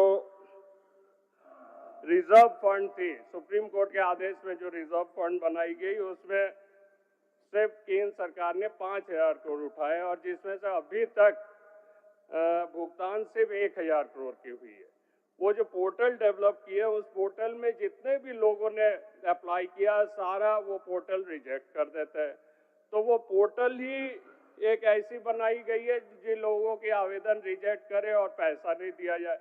एक तरफ हम लोगों के ऊपर एलिगेशन लगाते हैं, दूसरी तरफ जब सुब्रत राय डेथ करते हैं तो हमारे रक्षा मंत्री जाके उनके परिवार के साथ मिलते हैं। तो एक तरफ बीजेपी उसको समर्थन कर रहे हैं, उनकी पैसा पीड़ित परिवारों को नहीं दे रहे, और दूसरी तरफ हमारे माननीय मुख्यमंत्री पर एलिगेशन लगा रहे। तो ये सरकार की बहुत बड़ी उपलब्धि होगी अगर सरकार इनको न्याय दिला सके। धन्यवाद, हो गया। माननीय सदस्य सरजू राय जी। माननीय अध्यक्ष जी, अपार बहुमत के साथ सरकार आई है और इस सरकार की नीति की झलक मिलनी चाहिए थी। माननीय राज्यपाल महोदय के अभिभाषण से। मैं देख रहा हूं कि 5 साल पहले 2020 में जब पहली बार विधानसभा गठित हुई चुनाव के बाद, उस समय कुछ बातें कही गई थीं। उन बातों के बारे में मुझे लगता है कि सरकार का उत्तर आएगा तो बताना चाहिए। उसमें एक बार कहा था उस समय माननीय राज्यपाल महोदया ने कि हिंदी सहित समस्त बोली जाने वाली सभी भाषाओं का विकास करने के लिए एक आयोग बनेगा। पर आज अब इस बार जो कहा गया है उसमें केवल कहा है कि राज्य में मदरसा बोर्ड का गठन किया जाएगा और अल्पसंख्यक कल्याण बोर्ड और उर्दू अकादमी का ही गठन होगा। तो सभी भाषाओं के अकादमी की बात के लिए अकादमी बनाने की बात कही गई थी जो यहाँ बोली जाती हैं, वह इसमें से गायब है। यह चिंता का विषय है महोदय। दूसरा महोदय कि कुछ चीज़ें स्पष्ट नहीं हैं। इसके 20वीं कंडिका में कहा गया है कि केजी क्लास से पीएचडी तक निःशुल्क शिक्षा प्रदान की जाएगी। महोदय इसका अर्थ समझ में नहीं आ रहा है। सरकारी जवाब होगा तो जरा इसको समझा दिया जाएगा कि केजी से पीएचडी तक निःशुल्क शिक्षा किसको दी जाएगी, कैसे दी जाएगी महोदय। और महोदय इसी तरह से उसमें कहा गया था कि जमशेदपुर शहर को स्टार गार्बेज फ्री सिटी बनाया जाएगा। और आज हम लोग देखते हैं कि जमशेदपुर गार्बेज से भरा हुआ है और वहाँ के सोनारी जैसे पौष इलाके में जब गार्बेज डंपिंग होता है वहाँ आग लगी हुई है। कल एनजीटी ने संज्ञान लिया है और सरकार को नोटिस जारी किया है। तो ये कुछ चीज़ें हैं। दूसरे जो ऐतिहासिक धरोहर हैं, पर्यटन स्थल बनाएंगे, वहाँ सस्ता आवास सुविधा देंगे। ये सब चीज़ें नहीं हुई हैं 5 साल में महोदय। और एक और इसमें कहा गया है कि सभी महिलाओं को मैया सम्मान योजना से आच्छादित करेंगे, उनको देंगे। मैया योजना आई तो कहा गया था कि 18 से 50 साल उम्र तक की जो महिलाएं हैं वही फार्म भरेंगी, उन्हीं को सुविधा मिलेगी। अब राज्यपाल महोदय के भाषण में कहा गया है कि सभी महिलाओं को दिया जाएगा। जरा इसका अर्थ स्पष्ट करना चाहिए महोदय। इसलिए लगता है कि नीतिगत दस्तावेज होना चाहिए, नीतिगत झलक मिलनी चाहिए, उसकी कमी है। इसलिए महोदय मुझे लगता है कि धन्यवाद प्रस्ताव के लिए हम लोग पूरी तरह से राज्यपाल महोदय को धन्यवाद दें। ये संभव नहीं लगता है, इसमें काफ़ी सुधार की गुंजाइश है। और मुझे लगता है कि सरकार को जवाब के समय इस पर अपनी बात करनी चाहिए। उस समय भी कहा गया था कि राज्य में प्राथमिक स्वास्थ्य केंद्र, उप स्वास्थ्य केंद्र सभी को सुदृढ़ किया जाएगा, दवाएं उपलब्ध रहेंगी। और यहाँ तो एमजीएम अस्पताल टाइप जो बड़े अस्पताल हैं उनका भी छप्पर गिर रहा है, कहीं भी कोई सुविधा किसी बड़े अस्पताल में भी नहीं है। तो 5 वर्षों में जो ये हुआ है इसकी एक मीमांसा इसमें होनी चाहिए थी। और आगे का रास्ता हम क्या तय करेंगे तब इसकी बात कहनी चाहिए थी महोदय। हो गया मान्य सर। कहा गया था कि किसानों को प्रखंड स्तर पर प्रशिक्षित करने की योजना बनाई जाएगी। मुझे नहीं लगता है कहीं भी ये योजना लागू हुई है। तो जो गंभीरता होनी चाहिए राज्यपाल महोदय के अभिभाषण में, वह गंभीरता नहीं रह पा रही है। इसका ध्यान सरकार रखे महोदय। इन्हीं बातों की ओर सरकार का धन्यवाद। माननीय सदस्य श्रीमती कल्पना मुर्मू सोरेन। माननीय सदस्य श्रीमती कल्पना मुर्मू सोरेन। बहुत बहुत धन्यवाद है। आपका ले लेंगे हम। आप भेजवा दीजिए कागज।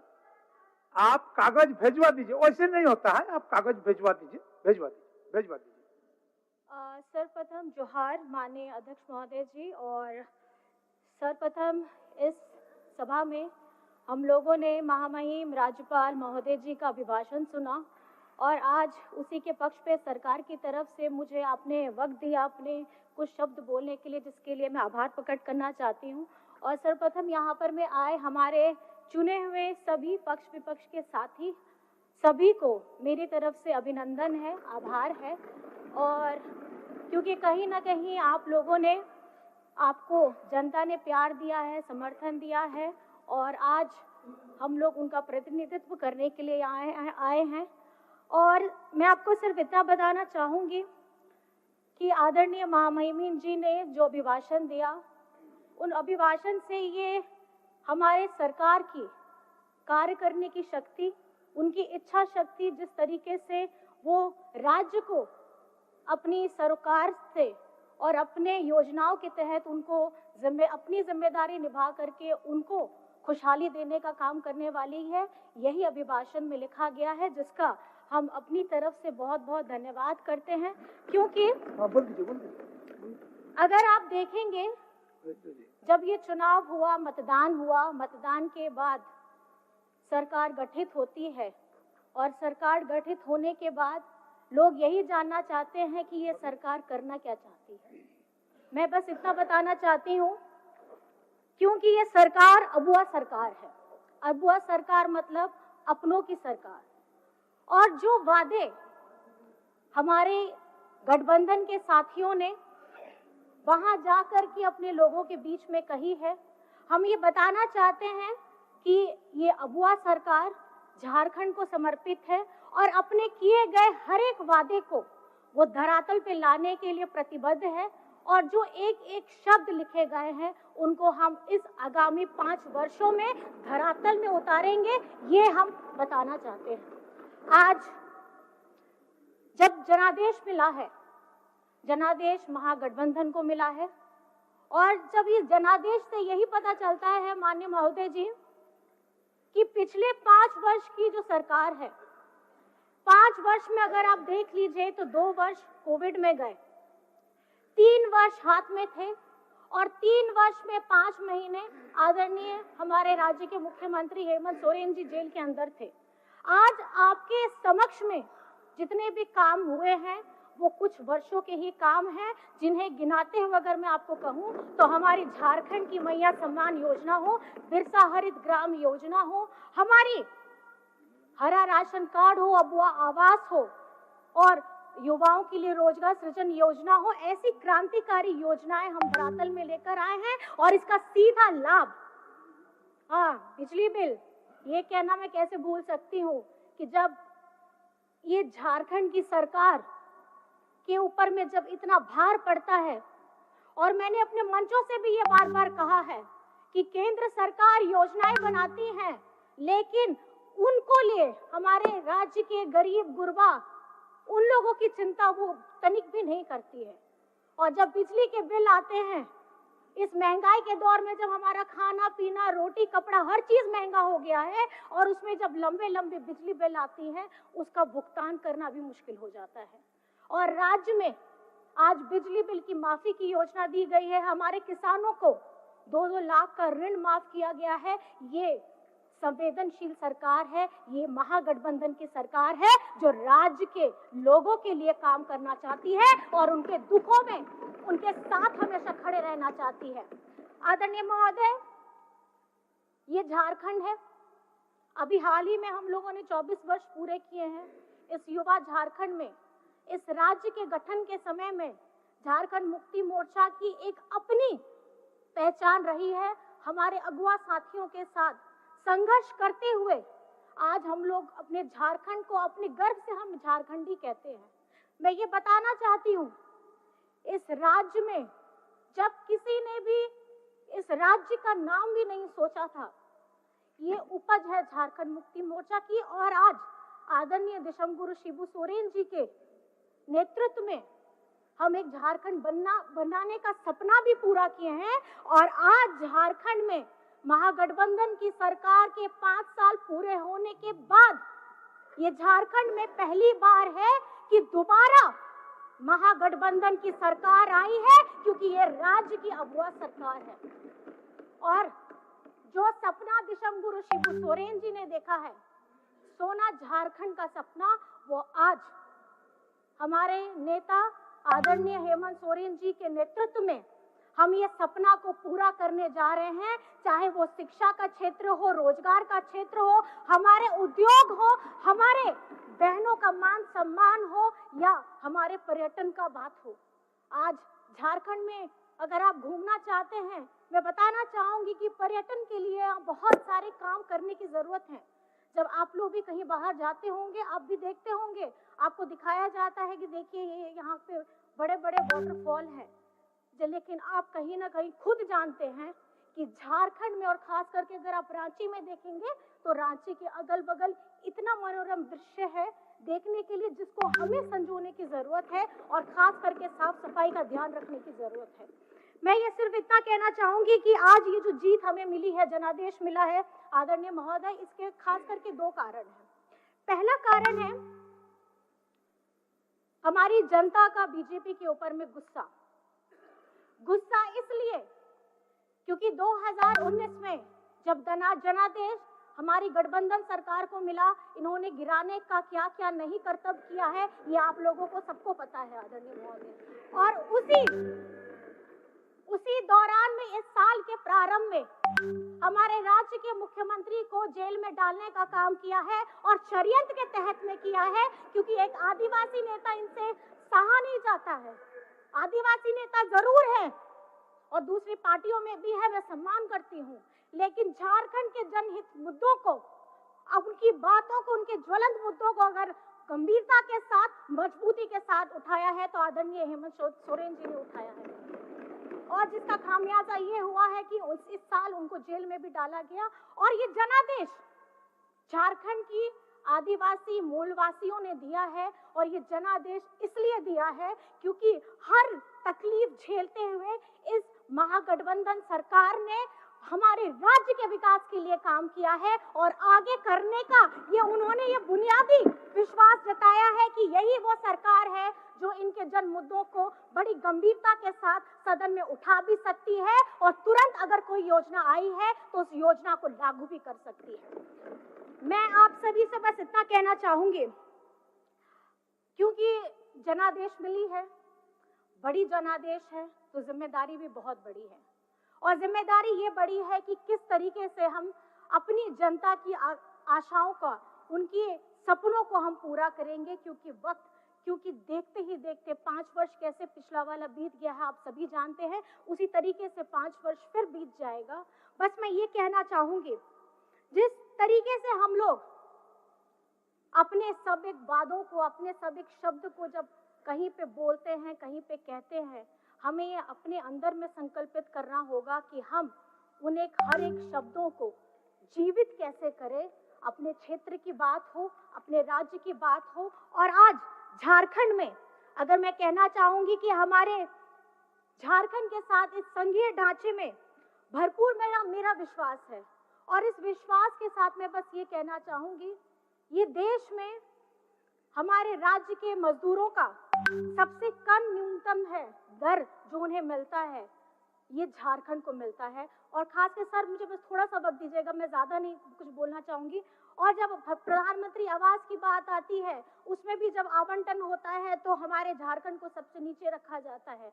जब खेलो इंडिया की हमारी बात आती है तो उसमें जो सबसे कम पैसा होता है वो झारखंड को मिलता है। तो ये संघीय ढांचा है जिसमें मेरा पूरा जोर होगा कि हमारी केंद्र सरकार उसी तरीके से झारखंड को देखे, जिस तरीके से गुजरात को देखती है, जिस तरीके से महाराष्ट्र को देखती है, जिस तरीके से छत्तीसगढ़ को देखती है।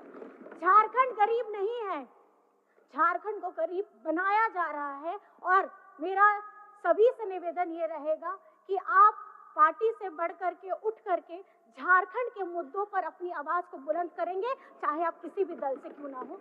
और अंत में सर ये मैं कहना चाहूंगी, बातें बहुत सारी भी है। हमारा राज्य का बकाया 1,36,000 करोड़ हो, हमारे पिछड़ों का 27% का आरक्षण हो, हमारा सरना आदिवासी धर्म कोड हो, हमारा खतियान आधारित स्थानीय नीति हो, हमारी हो भाषा, कुड़ुक भाषा, हमारी जितनी भी जनजातीय भाषा है उन सभी को हमको पहचान देनी है। और उसके साथ में जिस तरीके से हम लोगों ने मुंडारी भाषा भी, हमारी बहुत सारी भाषाएं हैं, मैं चाहती हूँ क्योंकि ये संस्कृति हम आदिवासी समाज से आते हैं और पूरे गर्व के साथ कहते हैं कि ये हमारी पहचान है। चाहे हमारी संस्कृति, हमारी भाषा, हमारी बोली, हमारे खान पान, हमारे रहने सहने का तरीका हो, हम ये झारखंड राज्य है सर। और मैं ये कहना चाहूंगी कि जब गर्व से हम अपनी भाषा का सम्मान करते हैं, हम अपने रहन सहन को बोलते हैं, तो हम झारखंडी होने का भी गर्व पाते हैं। और आज जिस तरीके से हमारे झारखंड में महिला शक्ति ने अपना प्यार, सम्मान, अपना आशीर्वाद दोनों हाथ उठा करके इस महागठबंधन सरकार को दिया है, मैं आज इस सदन के मन से मैं यही कहना चाहूंगी, उन सभी मतदाताओं को बहुत बहुत धन्यवाद करना चाहूंगी। और उन सभी माताओं को जो आज घर में बैठ करके सिर्फ ये नहीं देखती कि सरकार किसकी बन रही है, बल्कि घर से बाहर निकल के बूथ में बटन दबा के ये बताती है और अपना राजनीतिक ढंग, उनको राजनीतिक नेता कैसा चाहिए, वो ये बताने का प्रयास करती है। दो शब्द है कि जब है नारी में शक्ति सारी, जब नारी में है सब शक्ति सारी, तो फिर वो क्यों बन रही है बेचारी? क्योंकि आने वाला वक्त, आने वाला कल, ये सदन जिस तरीके से हम महिलाओं के लिए 33% की बात करते हैं, और यहाँ पे आप लोगों को महिलाओं की संख्या बढ़ी हुई मिलेंगी, ये हम सबको सुनिश्चित करना है। और हमारी 12 महिलाएं जो यहाँ पर में आई हैं, अब 12 से 24 कैसे करिएगा, ये आप सभी को अपनी बातों के द्वारा, अपने कामों के द्वारा, अपने दृढ़ निश्चय के द्वारा ये संकल्पित करना है। और हमारी सरकार जिस तरीके से सारी योजनाएं धरातल पे लेकर के आना चाहती है, मैं बहुत बहुत धन्यवाद करना चाहती हूँ इस मंच से कि झारखंड में चाहे आप किसी भी वर्ग से क्यों ना आते हो, आपका सभी का, झारखंड वासियों का समग्र विकास होगा। ये महागठबंधन सरकार ने प्रण लिया है और ये फिर से 5 साल के बाद मैं ये कहूंगी, ये भरोसा बरकरार रहेगा और ये हेमंत सरकार दोबारा आएगी, हम ये सुनिश्चित करेंगे। और अपनी बातों को बहुत बहुत मैं आपको धन्यवाद करना चाहती हूँ और नारी शक्ति को धन्यवाद करना चाहती हूँ, हमारे वीर शहीदों को नमन करना चाहती हूँ। जय हिंद, जय झारखंड। माननीय सदस्य जनार्दन पासवान जी, निर्मल कुमार महतो जी और जयराम कुमार महतो जी, 1-1 मिनट समय है, 1-1 मिनट के अंदर बोलिए। जनार्दन पासवान जी बोलिए।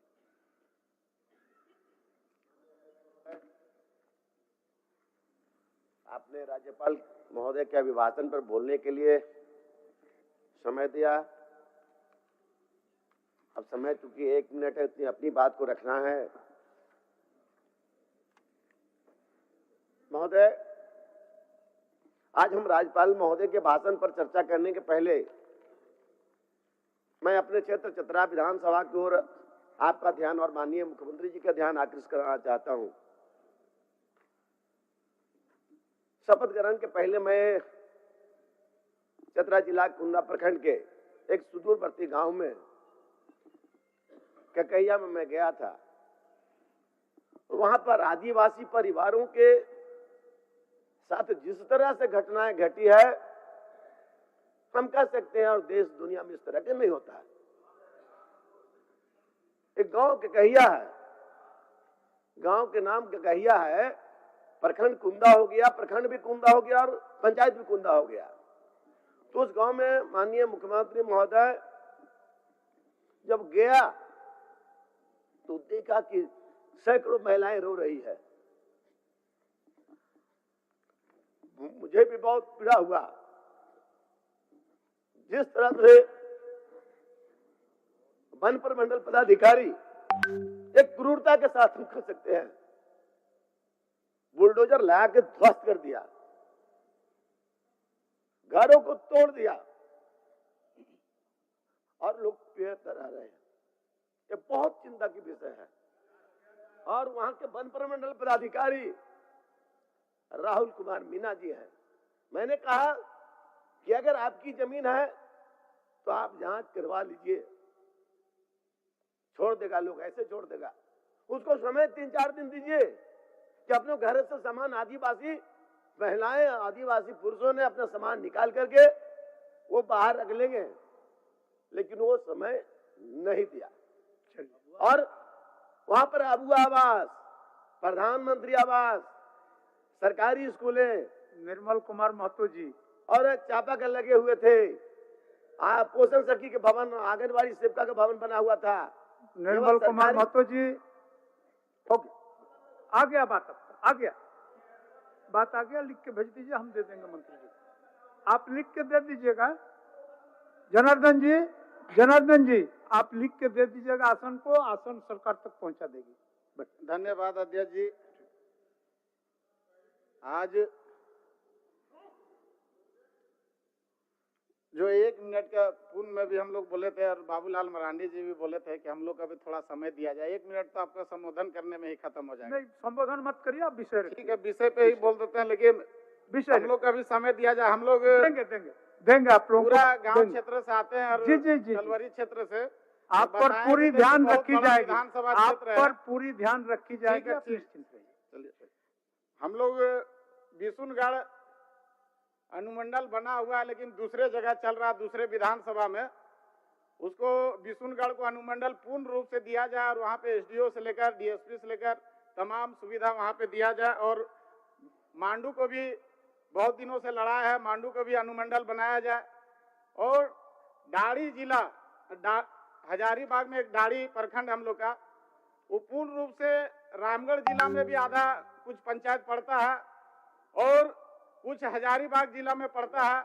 उसको बहुत सा छात्र लोग का दिक्कत भी होता है, या कोई हम लोग कलवरी क्षेत्र से आते हैं तो हमेशा दिक्कत होता है, जमीन से लेकर सब चीज। डीसी आधा रामगढ़ में पड़ता है डीसी, और आधा हजारीबाग में पड़ता है। हम लोग चाहते हैं कि पूर्ण रूप से दाड़ी प्रखंड को रामगढ़ जिला में शामिल किया जाए, जो 8 किलोमीटर मात्र है और आपका 56 किलोमीटर हजारीबाग है। माननीय सदस्य उसके बाद जयराम महतो जी, थोड़ा सा एक सेकंड सर, एक सेकंड। और चैनपुर प्रखंड हम लोग का पिछले बार भी हम बोले थे धन्यवाद प्रस्ताव में कि आप चैनपुर को, जो पिछले बार प्रस्ताव पारित भी हो गया था प्रखंड का, जो हम लोग का कर्मा चैनपुर प्रखंड में पारित भी हो गया था, उसको पुनः हम लोग चाहते हैं कि प्रखंड बनाया जाए। बहुत दूर पड़ता है लोगों का, और कर्मा को भी प्रखंड बनाया जाए और चैनपुर को भी प्रखंड बनाया जाए।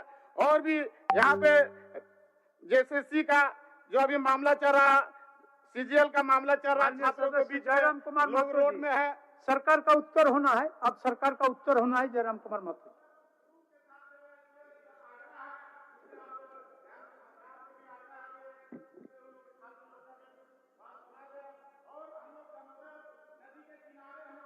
पूरा मांडू विधानसभा क्षेत्र रोज 10-20 ट्रैक्टर या गाड़ी पकड़ के पुलिस बिना मतलब के बालू में तंग करता है, या उसको टेंडर किया जाए या मुफ्त बालू दिया जाए। जयराम जी, माननीय सदस्य जयराम जी, बोलिए बोलिए आप बोलिए। धन्यवाद अध्यक्ष महोदय। मैं माननीय राज्यपाल महामहिम के अभिभाषण की सराहना करने के साथ साथ अभिभाषण के विपक्ष में कुछ बातें रखना चाहता हूं। माननीय राज्यपाल के अभिभाषण क्रम संख्या 6 में केंद्र सरकार से 1,36,000 करोड़ वापस लाने की बात कही है, और सही भी है, और हर एक राज्य को उसका बाकी पैसा मिलना चाहिए, उनका हक मिलना चाहिए। लेकिन अध्यक्ष महोदय, मैं आपके माध्यम से सरकार से पूछना चाहता हूं कि राज्य के सभी बैंकों ने मिलकर 2019 से 2024 तक 5,55,018 करोड़ रुपए दूसरे राज्यों को भुगतान करने का कार्य किया है। बैंक में जो पैसा डिपॉजिट होता है वो दूसरे स्टेट को जाता है, और अगर अभी देखा जाए तो झारखंड का सीडी रेशियो मात्र 36% है, जबकि आप तुलनात्मक अध्ययन करें तो आंध्र प्रदेश का सीडी रेशियो 110 के आसपास होता है, तमिलनाडु का सीडी रेशियो 115 के आसपास होता है। और सबसे महत्वपूर्ण बात कि बैंकर समिति के अध्यक्ष माननीय मुख्यमंत्री होते हैं। अगर इस पैसे को हम लोग बचा के अपने राज्य में ले आते हैं तो लोन के माध्यम से यहाँ के युवा, यहाँ के महिलाओं को अगर निर्गत कराते हैं तो बहुत बड़ी समस्याओं का निदान होगा। इसलिए मैं चाहता हूं कि सत्ता का ध्यान इस ओर आकृष्ट हो। मैं आगे अध्यक्ष महोदय, राज्यपाल महोदय ने अपने अभिभाषण में शहीदों का जिक्र किया, शहीदों के विचारों को आत्मसात करने का जिक्र किया, लेकिन मैं कहना चाहता हूं कि शहीदों के उन्हें माला चढ़ाना, उनके विचारों को आत्मसात करने से कहीं ज्यादा जरूरी है शहीदों को सम्मान देना।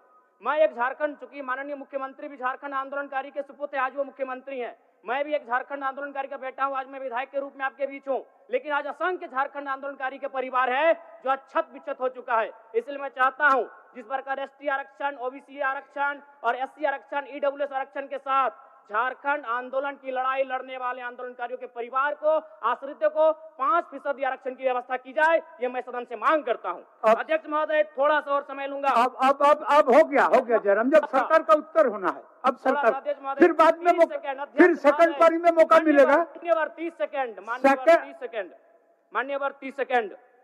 चलिए बोल लीजिए।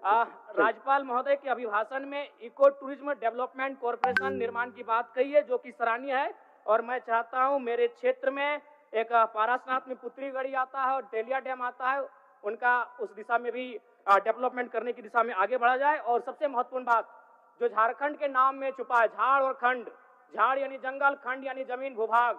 ये एक बहुत बढ़िया संबोधन अभिभाषण रहा महोदय, जिसमें उन्होंने जीएम लैंड की जो रसीद 2017 में रोकी गई थी उसकी रसीद पुनः काटी जाएगी। लेकिन मैं साथ ही साथ यह भी चाहता हूं, क्योंकि झारखंड में जितने भी उद्योग स्थापित हैं, चाहे वो रांची का एचईसी हो, दिल्ली का हिंडाल्को हो, सरकार का उत्तर माननीय मुख्यमंत्री जी। यदि 20-25 वर्षों के बाद उन उद्योगों की जमीन खाली पड़ी माननीय है, मुख्यमंत्री रैयत को जी। वापस कराई जाए, मैं आपसे ये मांग करता हूँ। धन्यवाद, धन्यवाद। सरकार का उत्तर सेकंड हाफ में आपको दे देंगे, सेकंड हाफ में आपको देंगे सिन्हा जी। हम आपको चिट्ठी लिख रहे थे कि सेकंड हाफ में आपको समझ देंगे, हम चिट्ठी लिख के भेजिए रहते। चलिए आपको देंगे सेकंड में, दूसरे पारी में देंगे आपको दूसरे पारी में देंगे। आप बोल लीजिएगा, दूसरे पारी में आप समेकित रूप से बोल लीजिएगा। हो गया? ठीक ठीक ठीक ठीक।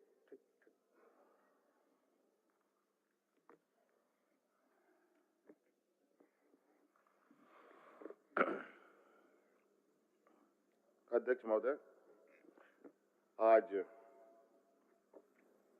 सदन में माननीय राज्यपाल महोदय द्वारा पढ़ा गया अभिभाषण पर चर्चा हो रही है और मुझे लगता है अध्यक्ष महोदय, राज्यपाल महोदय जिन्होंने ये अभिभाषण सदन को सुनाया, ये अभिभाषण अध्यक्ष महोदय मुझे लगता है कि इससे पूर्व में जितने भी अभिभाषण पढ़े गए हैं उन सब में सबसे छोटा और सबसे अधिक दूरदर्शिता के साथ दिखाया गया अध्यक्ष महोदय। और ये अभिभाषण नहीं अध्यक्ष महोदय, ये अभिभाषण राज्यपाल जी के द्वारा जो पढ़ा जाता है, पूर्व में भी पढ़े गए और इस बार भी पढ़ा गया, सदन को बताया गया। अध्यक्ष महोदय, ये अभिभाषण नहीं, ये सरकार का एक श्वेत पत्र होता है और इससे बिल्कुल ये स्पष्ट है कि सरकार झारखंड के लिए क्या करना चाहती है और इस राज्य को किस दिशा में ले जाना चाहती है। हम सब जानते हैं अध्यक्ष महोदय, पूरा देश जानता है कि झारखंड देश का सबसे पिछड़ा राज्य है और यहाँ पर सबसे अधिक आदिवासी, दलित, पिछड़ा, अल्पसंख्यक, किसान, मजदूर तबके के लोग वास करते हैं। कहने को तो अध्यक्ष महोदय, देश आजाद होने के बाद देश के सबसे बड़े, बल्कि दुनिया के गिने चुने उद्योगों में से, बड़े उद्योगों में से कई उद्योग इसी राज्य में लगा। चाहे हम बोकारो स्टील प्लांट की बात करें, चाहे चिस्सी की बात करें, चाहे देश का पहला खाद उत्पादन करने वाला सिंदरी फर्टिलाइजर फैक्ट्री की बात करें, चाहे और उस समय की बात है अध्यक्ष महोदय जब देश को टाटा बिरला के नाम से जाना जाता था और वो टाटा बिरला भी इसी राज्य में सबसे पहले इन लोगों ने अपने कार्यकलाप, अपने उद्योगों को लगाना प्रारंभ किया था अध्यक्ष महोदय। उसके बावजूद ये समझ से परे है अध्यक्ष महोदय कि इस राज्य के ऊपर कौन सा ऐसा अभिशाप लगा कि यहाँ के लोग भूमिहीन होने लगे, बड़े पैमाने पर विस्थापित होने लगे, बेरोजगार होने लगे, अलग अलग राज्यों में पलायन की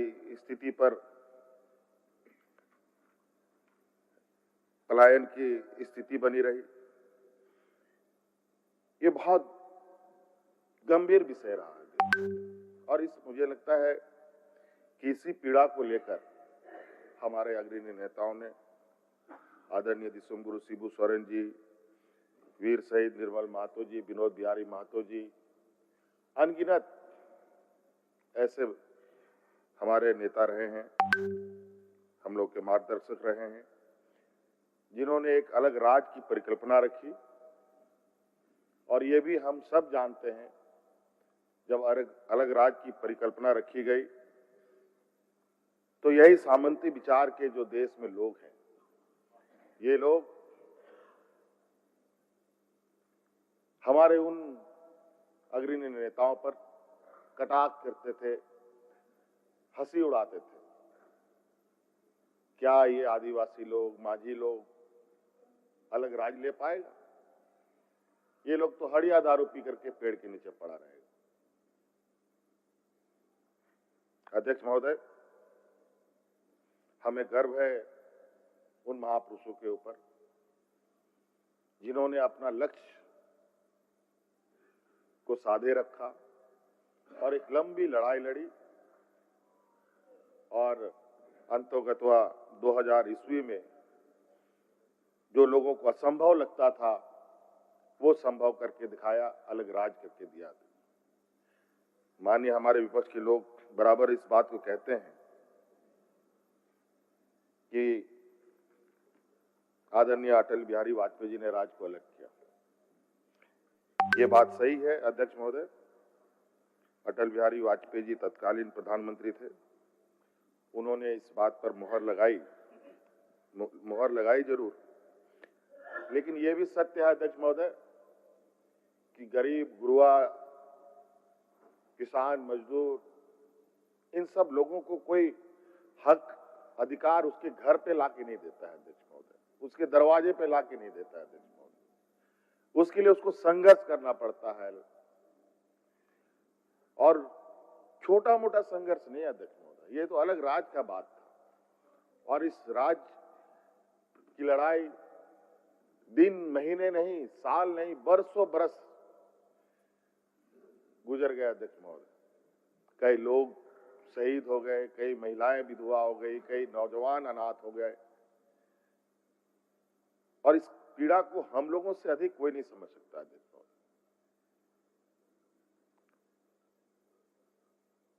2000 ईस्वी के बाद 2019 तक इस राज को क्या मिला अध्यक्ष महोदय? शायद 2019 में अगर हम लोग की सत्ता नहीं आती अध्यक्ष महोदय, मुझे नहीं लगता है कि इस राज को कोई बचा सकता था। ये एक ऐसे दलदल में इसको ढकेलने का प्रयास हुआ अध्यक्ष महोदय कि जहां ये दोबारा उभर ना पाए। और अध्यक्ष महोदय, उस समय याद कीजिए, लोग यहां हाथ में राशन कार्ड लेकर के भात करके मर रहा था अध्यक्ष महोदय। किसान आत्महत्या करने के लिए मजबूर थे अध्यक्ष महोदय, कई किसानों ने आत्महत्या किया अध्यक्ष महोदय। उसका गवाह मैं भी रहा हूं अध्यक्ष महोदय, मैंने देखा उन किसानों को जिन्होंने आत्महत्याएं की, जो भूख से मरे अध्यक्ष महोदय, उनको भी मैंने अपनी आंखों से देखा।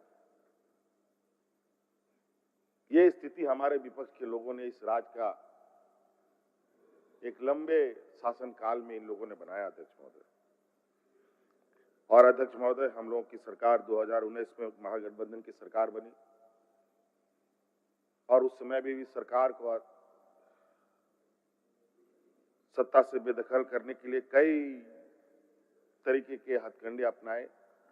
मैं नहीं जाना चाहूंगा उस विषय पर, लेकिन उन वक्त का मैं कुछ विषय आपके सामने रखता हूं कि जो हम लोग चूंकि राजनीतिक क्षेत्र में है तो इन सब चीजों पर नजर रहती है कि राज अलग होने के बाद कभी भी इस राज में किसी के चेहरे पर, किसी के, चाहे वो सरकारी कर्मचारी हो, चाहे आम नागरिक हो, गरीब गुरुआ हो, महिलाएं, किसी के, सब डरे सहमे अपनी जिंदगी कैसे जिए उसी पर वो लोग संघर्ष में लगे रहे। लेकिन अध्यक्ष महोदय, 2019 में प्रोजेक्ट भवन से मंत्रिमंडल सचिवालय तक,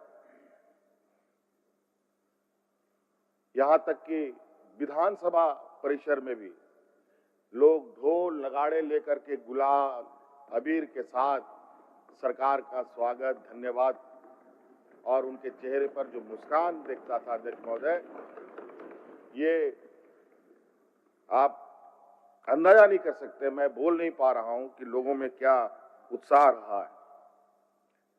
कहीं ना कहीं अध्यक्ष महोदय, आज दोबारा सरकार को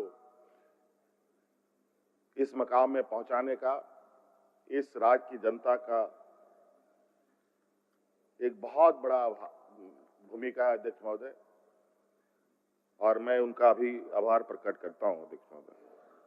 और अभिभाषण में अध्यक्ष महोदय बिल्कुल स्पष्ट रूप से है, और हम इस बात को जानते हैं हमें कहां से काम करना है, और हमने बार बार ये कहा है, हमारा ये सरकार ये प्रोजेक्ट बिल्डिंग से चलने वाली सरकार नहीं है, ये गांव देहात से चलने वाली सरकार है। गरीब गुरुआ की, यहाँ के किसानों के, यहाँ के नौजवानों के, यहाँ के महिलाओं के, यहाँ के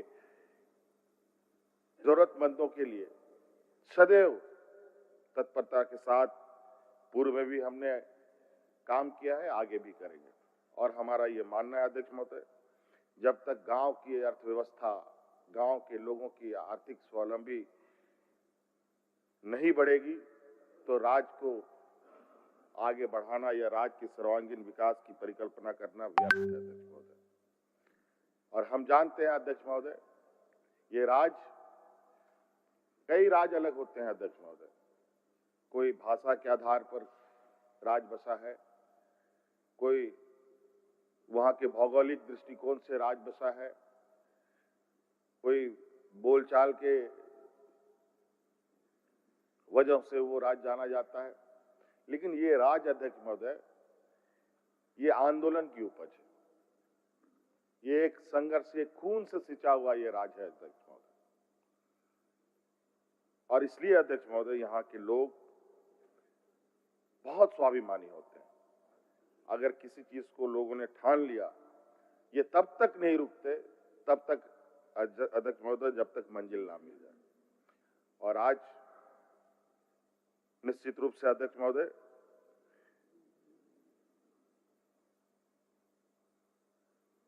राज्यपाल महोदय के अभिभाषण में हमारा लक्ष्य स्पष्ट है।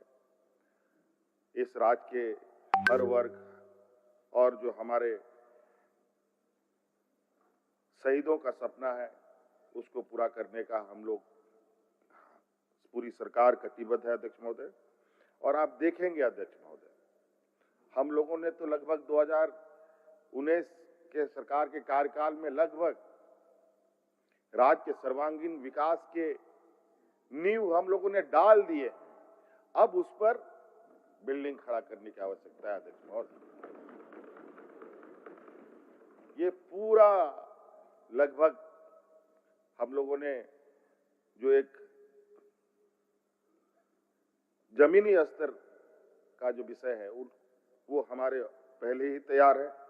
और अब बहुत जल्द आप देखेंगे अध्यक्ष महोदय, चाहे शिक्षा के क्षेत्र में हो, स्वास्थ्य के क्षेत्र में हो, यहाँ के भूमिहीन के लोगों के विषय में हो, यहाँ के लोग जो रोजगार से संबंधित विषय है उसको लेकर हो, ये सभी चीजों के अवसर इतने बड़े पैमाने पे आने वाले समय में इस राज्य को मिलने जा रहा है अध्यक्ष महोदय। अध्यक्ष महोदय, क्योंकि अभिभाषण है, अभिभाषण पर हम अपनी बातों को रख रहे हैं, और मैं बहुत बोलने के इच्छा में भी नहीं हूं, बल्कि कार्यों को लोगों के आंखों के सामने दिखाना हमारी पहली प्राथमिकता है, ताकि लोगों को ये पता चले कि आज हम लोगों ने कितनी लंबी लकीर इस राज्य के लिए खींचा है। बहुत सारे माननीय 7 बार, 8 बार, 9 बार, 10 बार यहाँ माननीय सदस्य लोग जीत के आए हैं अध्यक्ष महोदय।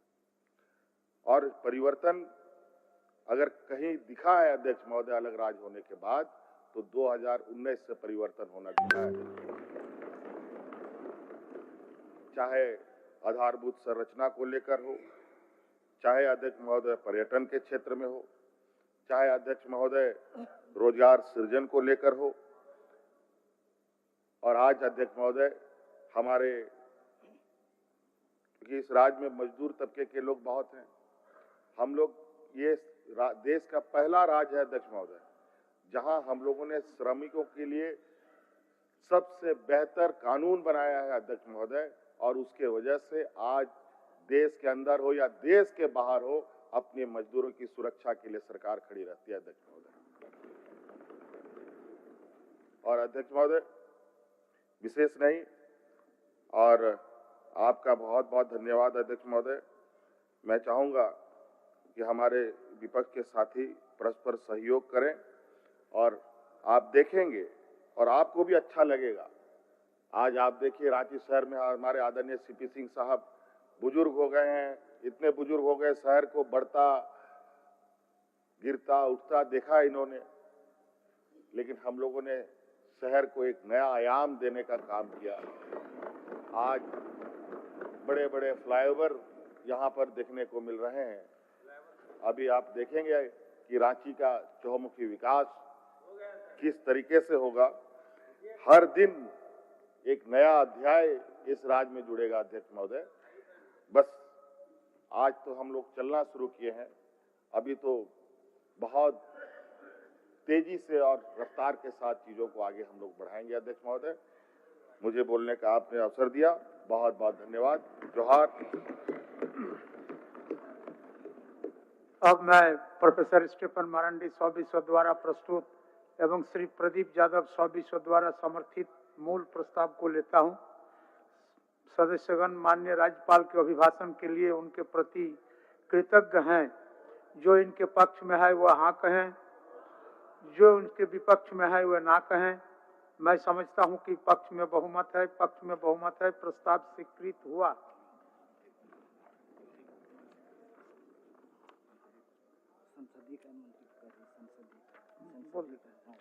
माननीय संसदीय कार्य मंत्री अपना प्रस्ताव को रखेंगे जिला खनिज फाउंडेशन ट्रस्ट की।